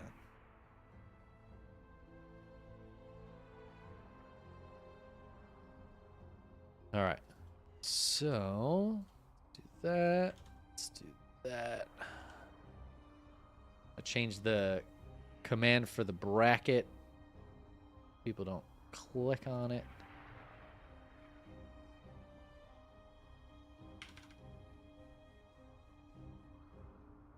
It says spoilers. If you look at the bracket, you'll know exactly what happens.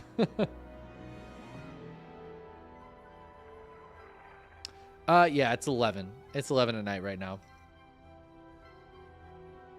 It's not too late, but I have to get... So I have like a whole bunch of stuff to do after a KSL. I have to get the next week's bracket set up, the match arena set up. I usually pay out a prize pool from a couple weeks before so that I'm consistent, mostly. I gather the replays from everybody and send them out to the Patreon. So I try to get those out as quick as possible within a couple hours. And I usually edit and post at least one YouTube video of a good match from tonight. Before I go to sleep. I have to work tomorrow, so you know, trying to be good. To work at 8 a.m. But we have time to cast one more best of 3 before I call it for the day. So if you missed Oliveira versus Dark which we all did, unless you were watching Into the In-Use channel. We're going to cover that right now. Still going, Dave. I've been enjoying covering the missed matches at the end. Oh, it's all good, bud. I appreciate it. 8 a.m. Nice and early. Yeah, I don't blame you. You should go to sleep, Dave.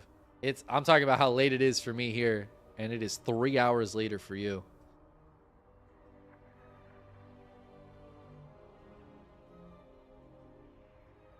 I will not do them another day. I don't stream every single day like some tryhards, you know.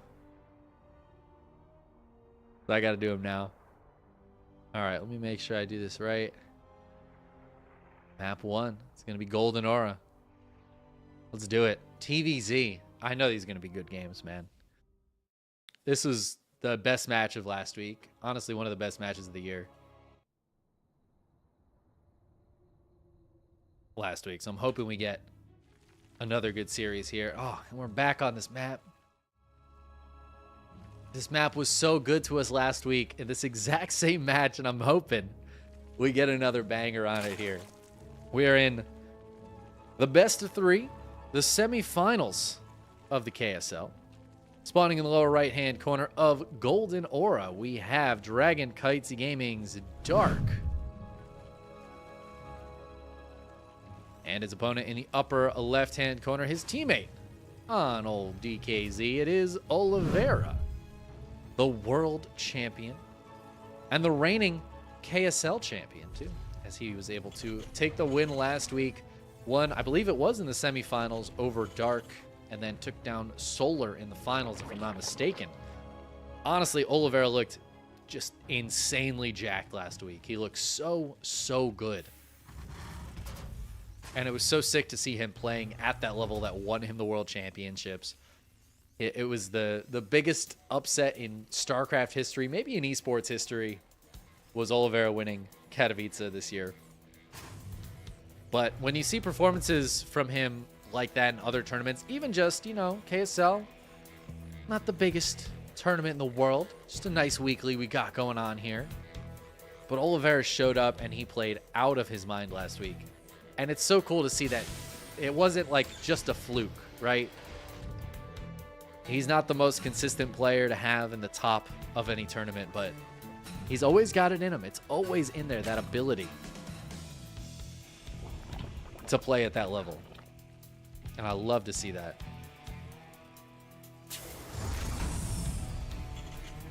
One of his big strengths, which I just really enjoy watching him because of it, is I feel like Oliveira plays at a bit of a different tempo than a lot of other players, particularly for our purposes here, a lot of the other Korean Terrans. I feel like Oliveira plays very differently than the Korean Terrans, so it can make it very difficult for players who are used to a certain play style and used to, okay, the Hellions hit now and then the Marines hit now and then this hits now. But if you hit when the other player is not really expecting it, you can catch them off guard. StarCraft is a very rhythm-based game. I think that's, I don't know if we talk about it a lot, but there's a reason that a lot of our best players love to listen to music while they play, right? Like, Raynor listens to music while he plays, and he gets really into it. And there's a reason. There's, especially for Zerg, there is a certain rhythm to the play that I think is really, really important. And if you can throw off your opponent's rhythm, it's just such a powerful thing. I don't know that Oliveira necessarily does it on purpose, but he definitely does do that. And there's a few players like that. I think Gumiho can be like that as well. I don't know. It's a really interesting thing that happens in StarCraft, that it's not always just about like who can split the Marines the best, whose macro is the best. There's a lot of other aspects to this game, especially like there's the human aspect, right? We're all just people. Even Dark, even Serral, they're just people. Maru, he's a people. I think. MaxPack's questionable.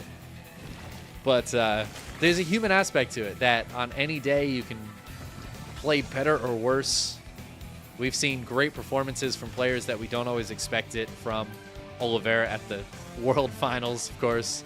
And we've seen not great performances from some of the best players in the world. It just changes day to day. I love StarCraft for that.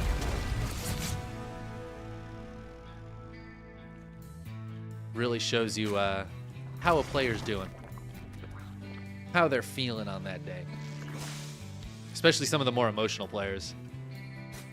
Been watching Creator in the GSL. Very emotional guy, and you can really feel it in his play a lot of times. Alright, what's going on in this game? It's very exciting so far. Oliveira has been poking and prodding and has successfully gotten a cancel on a Spore Crawler. It's a Hellion Raven opener here for Oliveira, which is kind of interesting. But then it's going to be into Stim and more barracks. This is all off a 3cc build. Quite a few Hellions coming out, though. Makes me wonder if there's going to be like a Hellbat push with this. Because I could see that happening. Roach is coming out for Dark already, though. The Queen's holding on for now. Yeah, we're very macro-focused.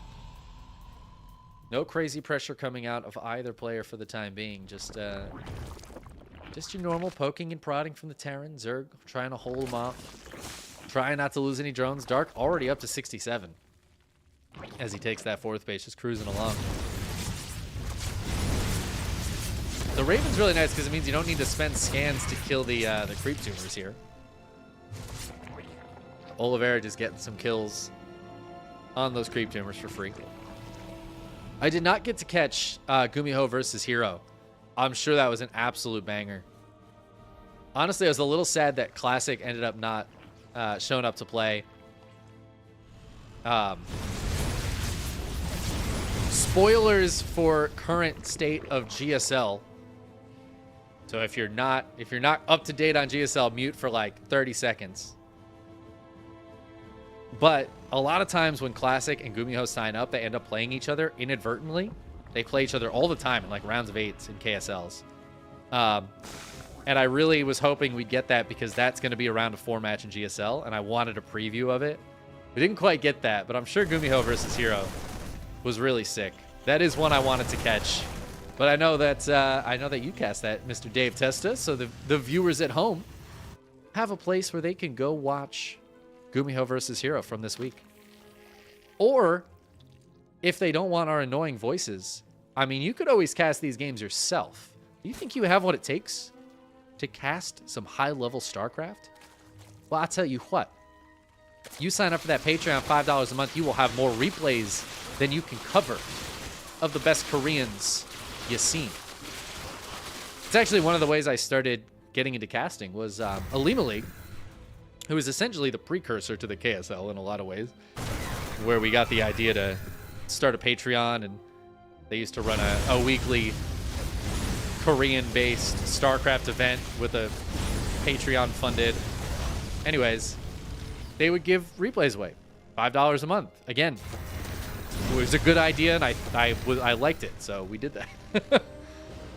But I used to do a lot of casting of Alima League replays back when I didn't have a lot of events to cover. So I would recommend checking that out if you wanted to get into some casting, even if it was just for fun. One of the ways I started.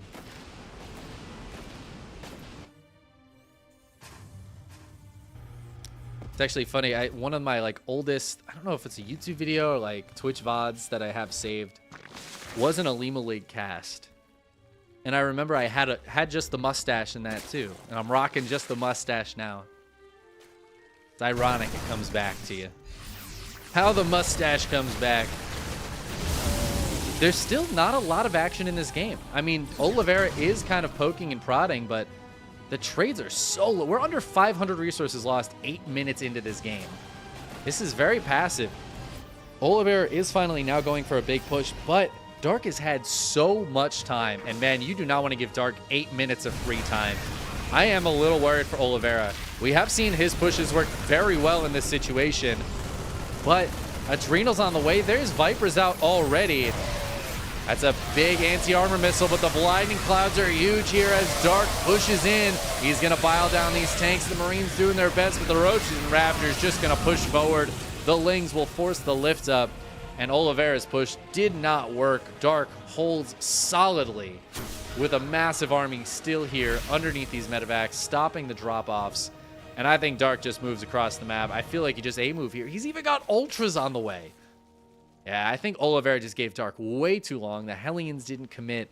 The Marines never committed. Dark didn't take any damage. And Dark with no damage, he just techs like a madman.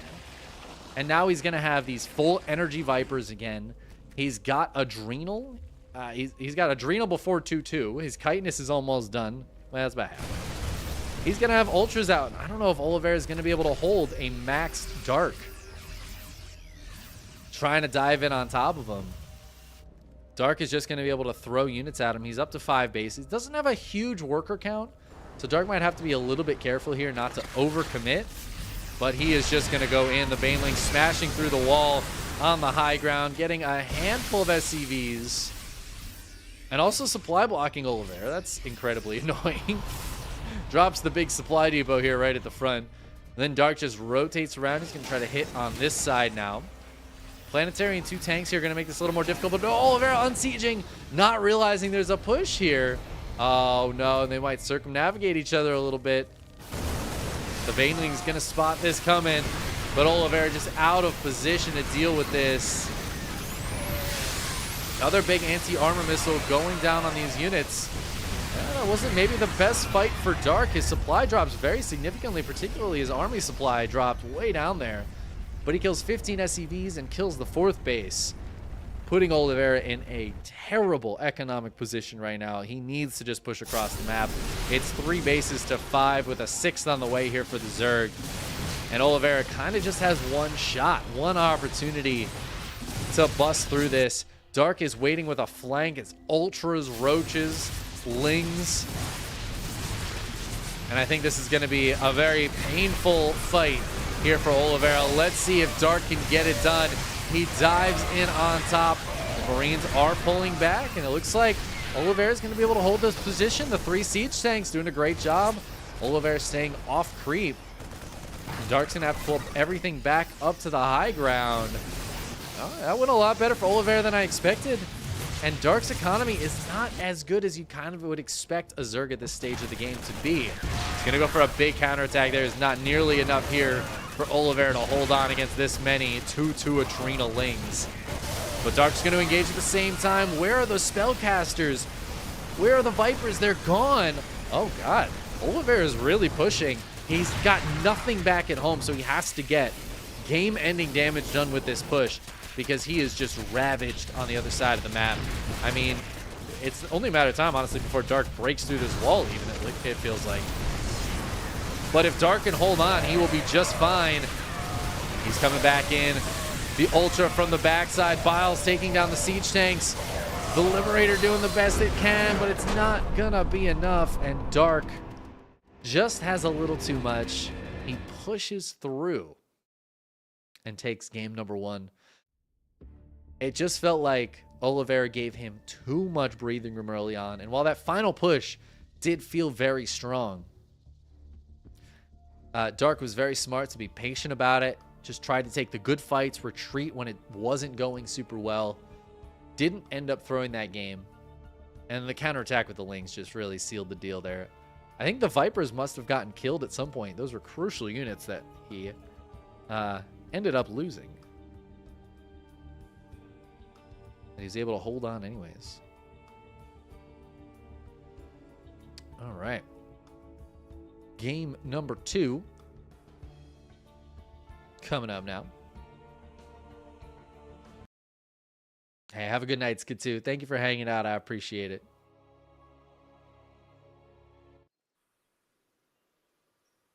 And let's see if we get a little bit more aggression from our Terran. I think that's what the doctor has ordered. But we'll find out. I'm certainly no doctor. I'm, like, at best, like the guy who cleans out the bedpans, you know? That would be, like, my role at the hospital. Maybe like the creepy night janitor who gets killed when the hospital is haunted. You know, in the horror movie. That could be me. I think I could rock that. But game number 2, we're going to Alcyone, and spawning in the lower left-hand corner, we have Dragon Kites Gaming's Dark. Taking a nice 1-0 lead here. He's got to be feeling pretty good about that game 1. His opponent in the upper right-hand corner might need to change things up. It is Oliveira, the current world champion. Dark, the 2019 BlizzCon winner, world champion.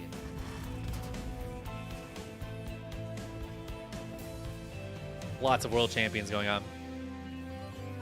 I'm gonna have to come up with a new title for this video. I can't use the like world champ battle title again. What do I call this? I'm bad at naming YouTube videos. Like, some of them come out well, but I think it's just like pure happenstance. Gotta work on my titles. The hardest thing about titles for me is usually I cast like a tournament like this, or like the EBT Cups, and then I release the YouTube videos over time. But because I'm not casting and then immediately putting the YouTube video out, or at least immediately working on it, I kind of forget what happens in the games. I have to like go back and watch some of the VOD, because I'm like, what was this game again? Oh, that's right, this happened and this happened. Gotta figure out what is actually going on, how to title it. Somebody in the YouTube comments the other day was like, could you not spoil what happens in the title? It's like, oh, I'm sorry, I needed the clickbait. It's hard. Clickbait is hard, you know? It feels like it should be easy. But it's hard to get that right balance of clickbait without being too clickbait, you know? Now, Dark went for an early pull. He's going to sneak in here with some lings. Be kind of annoying. There is one Marine out in the SCVs. The boys are coming to support that Marine. Support our troops. That's the SCVs. What, you run out of Marines? Well, butter my biscuit. In the rear with the gear. I could be a SCV voice actor. Stormgate, hit me up. Frost Giant, hit me up if you need some voice acting. I got you. I can do all sorts of accents. You just let me know what you need. You need a bad Australian accent? Dude, I got you. You need a bad German accent? Easy. Done. Bad Irish accent? No problem. I can do them all.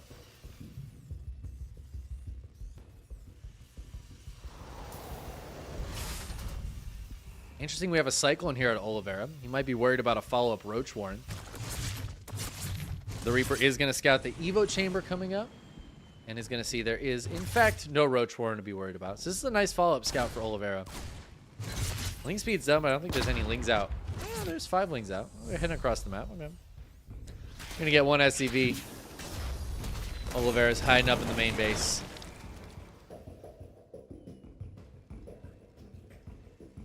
Why did the bracket command not change? This is so rude.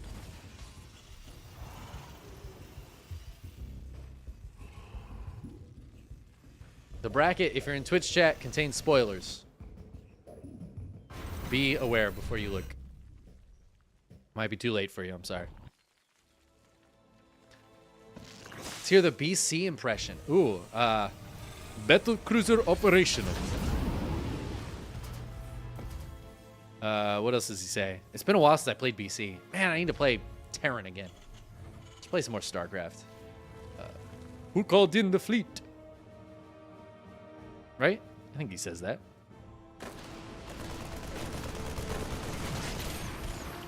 I used to play BC. Back in the old days when I played Terran. BC Widowmine was my jam. Oh, it was so much fun to play. I feel like my MMR is a bit higher now, even with not playing in a while than it was then. I don't think it would work as well. Ah, but it was so much fun. So much fun. I know how annoying of a composition it is to play against. I hit it a couple times when I was Zerg, and I was like, God damn it, I can't be mad about this. I can't be mad. It's like getting cannon rushed when you yourself cannon rush. It's like, well, I can't really be upset, can I? I deserve this. Oh, it is the worst in TVT. Yeah. TVT BC Widowmine is awful. Well, Oliveira's coming in here, and this one is a Hellbat push. 2 medevacs, a Cyclone, and a handful of Marines even. Oliveira is trying to kill Dark. I think he might be able to, guys. There is just Queens here right now. Where are the units?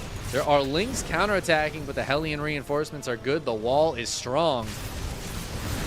I don't know if Oliveira can just win right here. Oh, man, maybe he can, though. I don't know. That is 7 Hellbats with 2 medevacs healing them. The medevacs getting targeted down.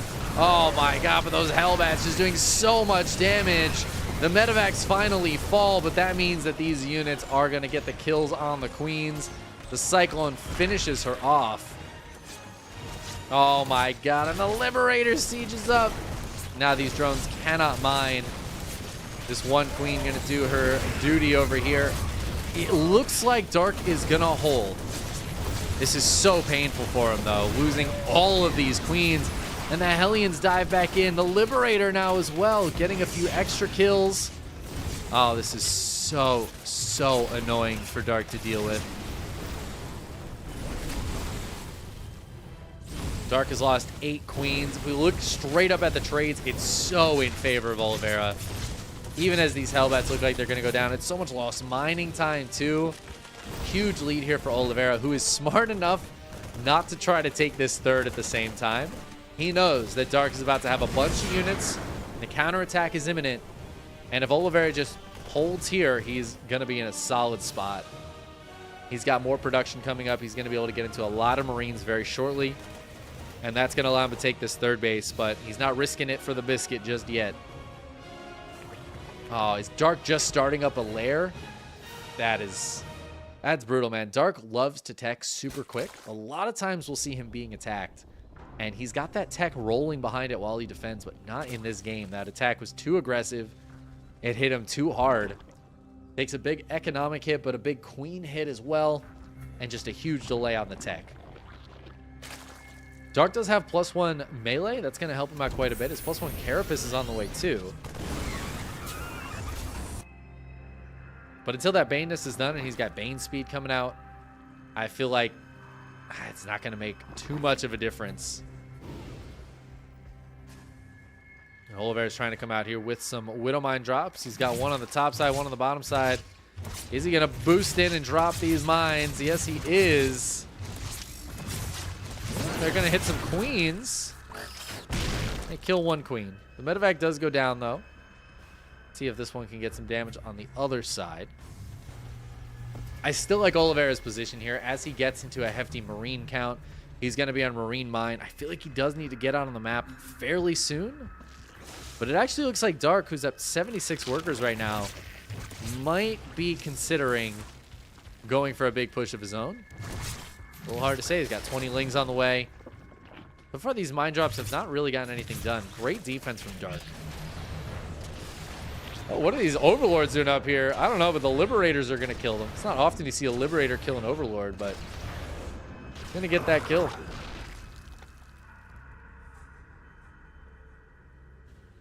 One more OV up there. Come on, Oliveira. Get the kill. No. Oh, my God. This Overlord's going to live. All right, Oliveira finally pushing through the middle. Those Liberators looking to be annoying on the backside of these bases. The Sport Crawlers are in great positions for that, though. But it's all a distraction. Ooh, Widow Mines. Whew. Dangerously close to friendly fire there. But Oliveira picks up, gets out with at least a few Marines. But Dark holds on. That looks like a Liberator maybe died over here. Yeah, these Liberators just not getting anything done whatsoever. Great defense again from Dark.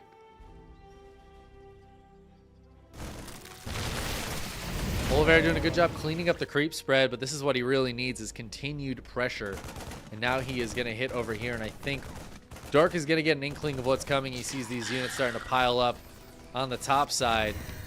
Looks like he was going for a counterattack, but he's got to pull his units back. This is a lot of stuff coming in from Oliveira. Look at the army supply, 95 to 78. 2-2. It's getting close here for Dark, but it is not here yet. Widowmine doing a lot of friendly fire. Look at how low some of these Marines are. Can the Banelings finish them off? Oh, they're getting some decent connections. Is it enough, though? Dark supply dropping like crazy. He does have some Hydras to fall back on, but this small group of Marines standing pretty strong here. Looks like the Hydras and Queens will be enough to push Oliveira back for now. But Oliveira has a lot more stuff coming through the middle of the map.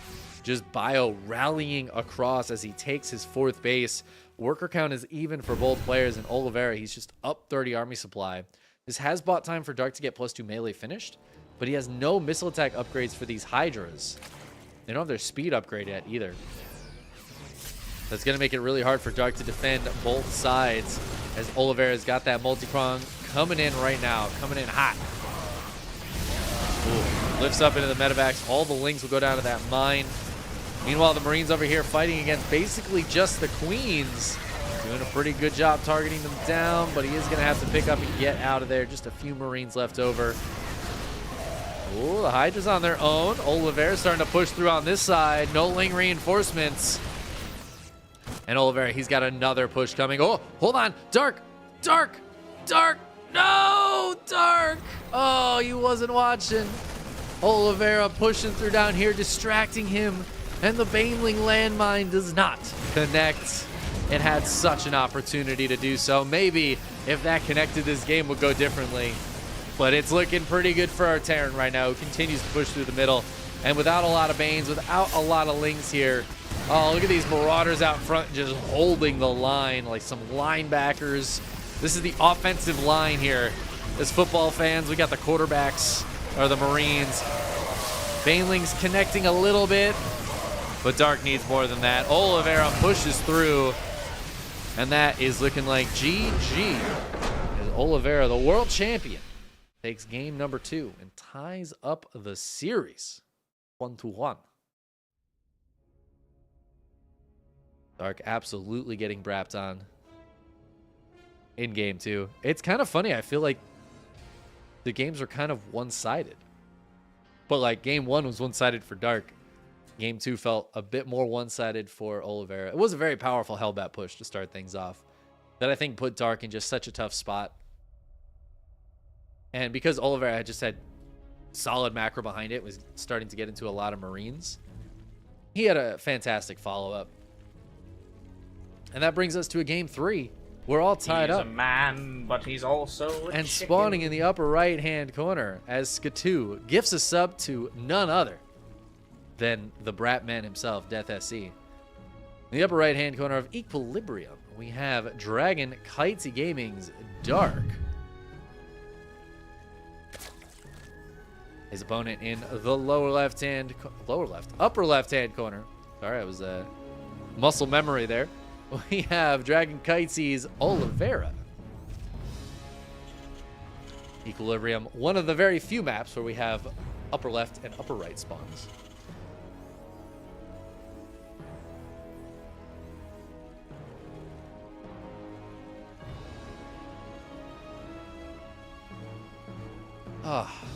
Hoping for an exciting game 3 here. Equilibrium, it's I don't want to say it's a big map. That's kind of a silly thing to say. Honestly, this whole map pool is pretty big, pretty wide open.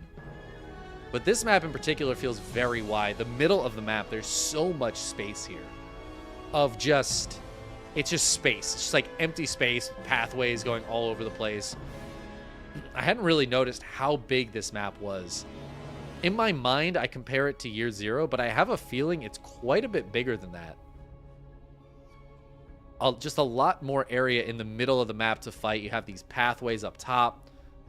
The rocks also helping to split the map a bit, so it can be really easy to miss your opponent's army. Different pathways through the middle and through the bottom even. It's a very large map, which I feel like usually bodes very well for the Zerg. But in general, I think it's just better for the more mobile army, which is, I mean, it's usually the Zerg. So I think this is quite a good map for Dark. A little interesting to see that Oliveira let this one through on a best of 3 against somebody like Dark. I feel like I wouldn't want to play a Zerg on this map.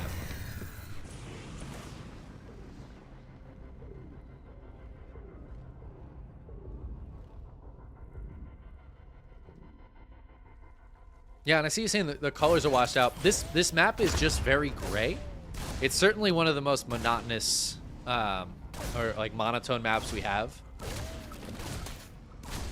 It really does feel like it's just very, yeah, it does feel very washed out. I actually noticed that when I make thumbnails and I take screen grabs from certain games, I'll be like, ooh, this map isn't good for screen grabs. Like, this map isn't good for thumbnails because the units don't really pop on it quite as much for whatever reason.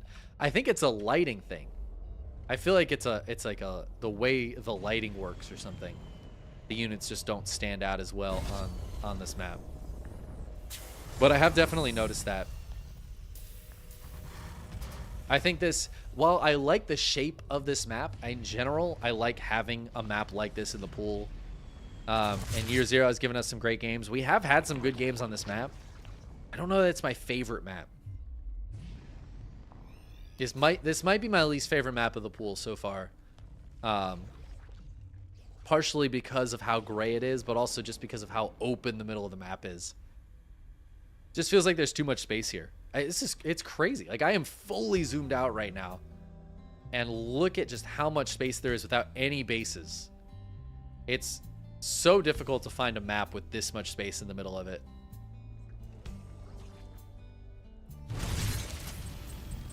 We'll see what the players end up doing with it. I mean, obviously, quick 3cc here from Oliveira.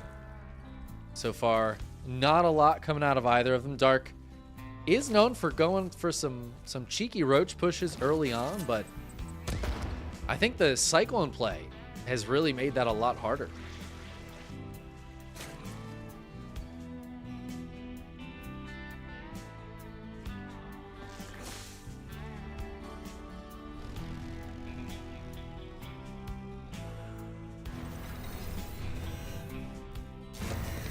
Yeah, man, there's so much space on this map. All right. It's a lot of Hellions coming out of Oliveira. I guess this is probably pretty similar to the Game 1 build he did. I feel like there was a lot of Hellions in that game as well. The Hellions are a smart choice. Obviously, they're very quick units, so they can cover the distance on this map really nicely. Can also punish the Zerg, who's just going heavy Ling Queen. Might be able to sneak by the Queens if he wants to. I will say it's one thing that I notice Oliveira doesn't do very often is dive his Hellions in and try to get big damage done with them. But as I say that, he's got the medevac. He's going to try to drop into the main base.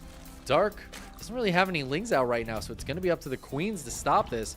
But now he's got the Hellions down here as well, trying to draw the Queens out front. And he is going to try to find a weak point. The Hellions dropping in just out of vision range. And Oliveira is going to be able to get a few drones. Great drone pull from Dark, sending a few out front just to try to buy time to let the rest get away.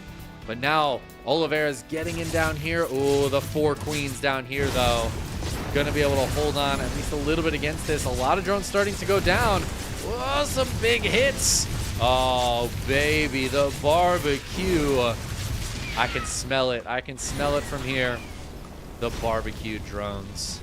11 drones going down. Some in the main, some in the third. The Hellions will all die. And this is why we don't always see the Terrans sack their Hellions, and why we kind of like when they don't. Because now he doesn't have any map control, especially on a map this big. So Oliveira is going to be a bit in the dark. He doesn't have a ton of Marines out yet. So if the Lings decide to counterattack, they could get some damage done at this third base. I don't think this third base can mine quite yet. The SCVs are just going to pull away. The tank will help. Oh, looks like Stim is done too. So Oliveira will be able to hold on to this third.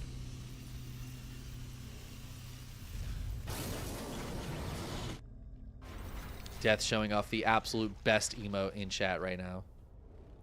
That emote, I've considered subbing to you for that emote, Death, even though I don't think I've watched your stream in about 3 years.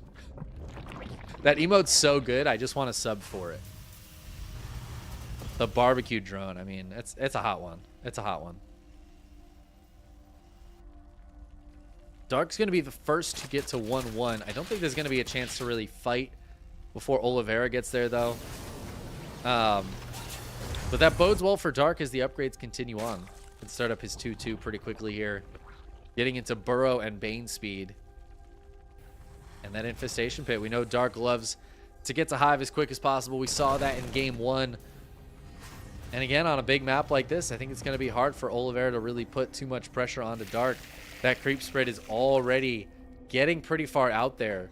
The big difference between this game and game 1 is because those Hellions got sacked, they're not out here clearing creep right now. And Dark just had, what, a minute and a half of free creep time.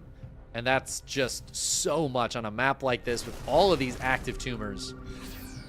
That's a lot of creep spread coming out of the Zerg. And the Marines are going to try to clear a little bit of it and push it back a little bit, but there's so much space to cover. This is why when we talk about big open maps, we talk about how good they are for Zerg. It's so difficult to cover every possible creep avenue.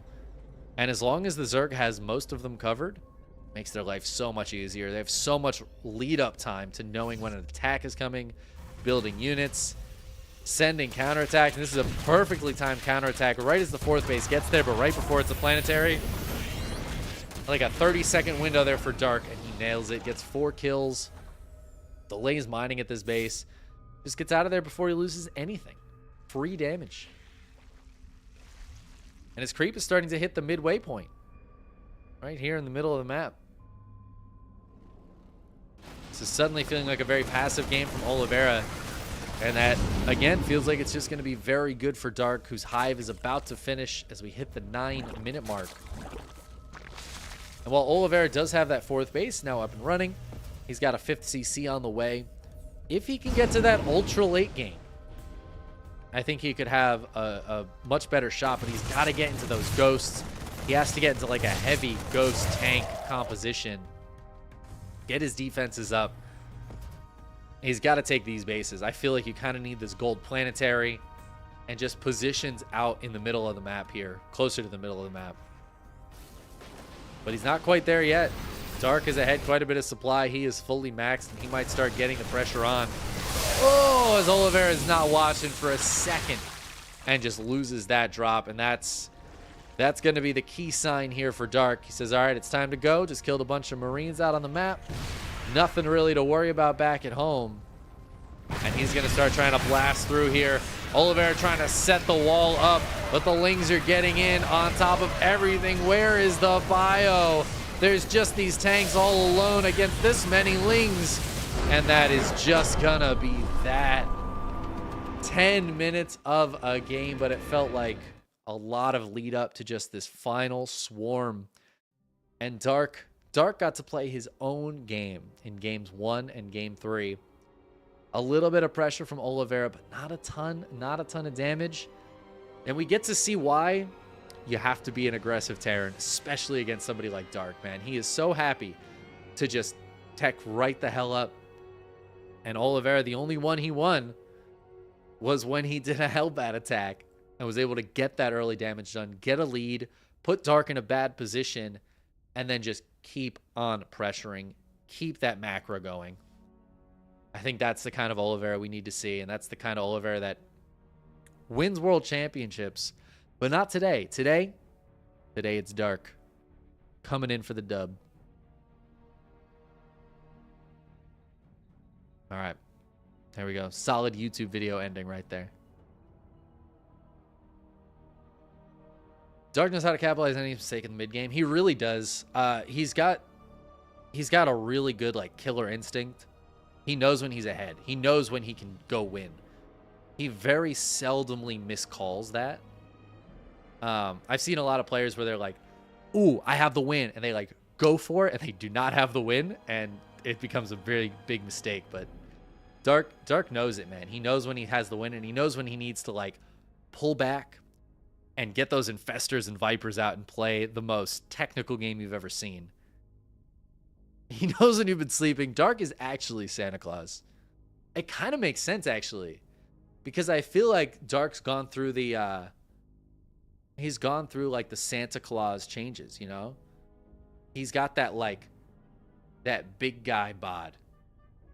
I wonder if he has to shave his beard like every single day or it just turns into a big white fluffy thing. Maybe Korean Santa Claus is just dark. I think we might have solved something here. He certainly did gift us with a beautiful game today. Beautiful set of games. All right, I'm going to go to sleep. Well, actually, that's not true. I'm going to do a bunch of shit, and then I'm going to go to sleep because I have to work in 8.5 hours. So I got to start that up. Thank you guys for hanging out. Thank you for all the support today. A lot of gifted subs. Skatu with just a whole bunch. And finishing off with the best one to death. Thank you. Who else? Nostra Beef subbed. We had some gifted subs from Snack Trash. Oh, man. Who was the first sub today? The Prime sub. One of the best names. Dig Bick Minx. I have to say it slowly because I will say it wrong. It's so easy to just say Dick Big. Dick Big Minx. What a name. Just hopping in with that fresh Prime. It's beautiful. All right, let's raid somebody up. It's a good KSL today, guys. Good KSL. Who's online? Is anybody playing StarCraft? Anybody playing this game called StarCraft 2? We raid like a random StarCraft 2. Oh, Thriving's on. We'll raid Thriving. Am I not following Thriving? I'm not. Wow. Bad person. Death, I wasn't looking at chat, and I knew immediately you were going to say that. I just knew it. I was trying to think of a clever response because I knew it was coming. But I didn't think of anything. All right. I'll catch you guys later. Go say hi to Thriving. Thriving's good people. I'll be on for EPT. I will have no mustache, and I will have a cat. Hooray!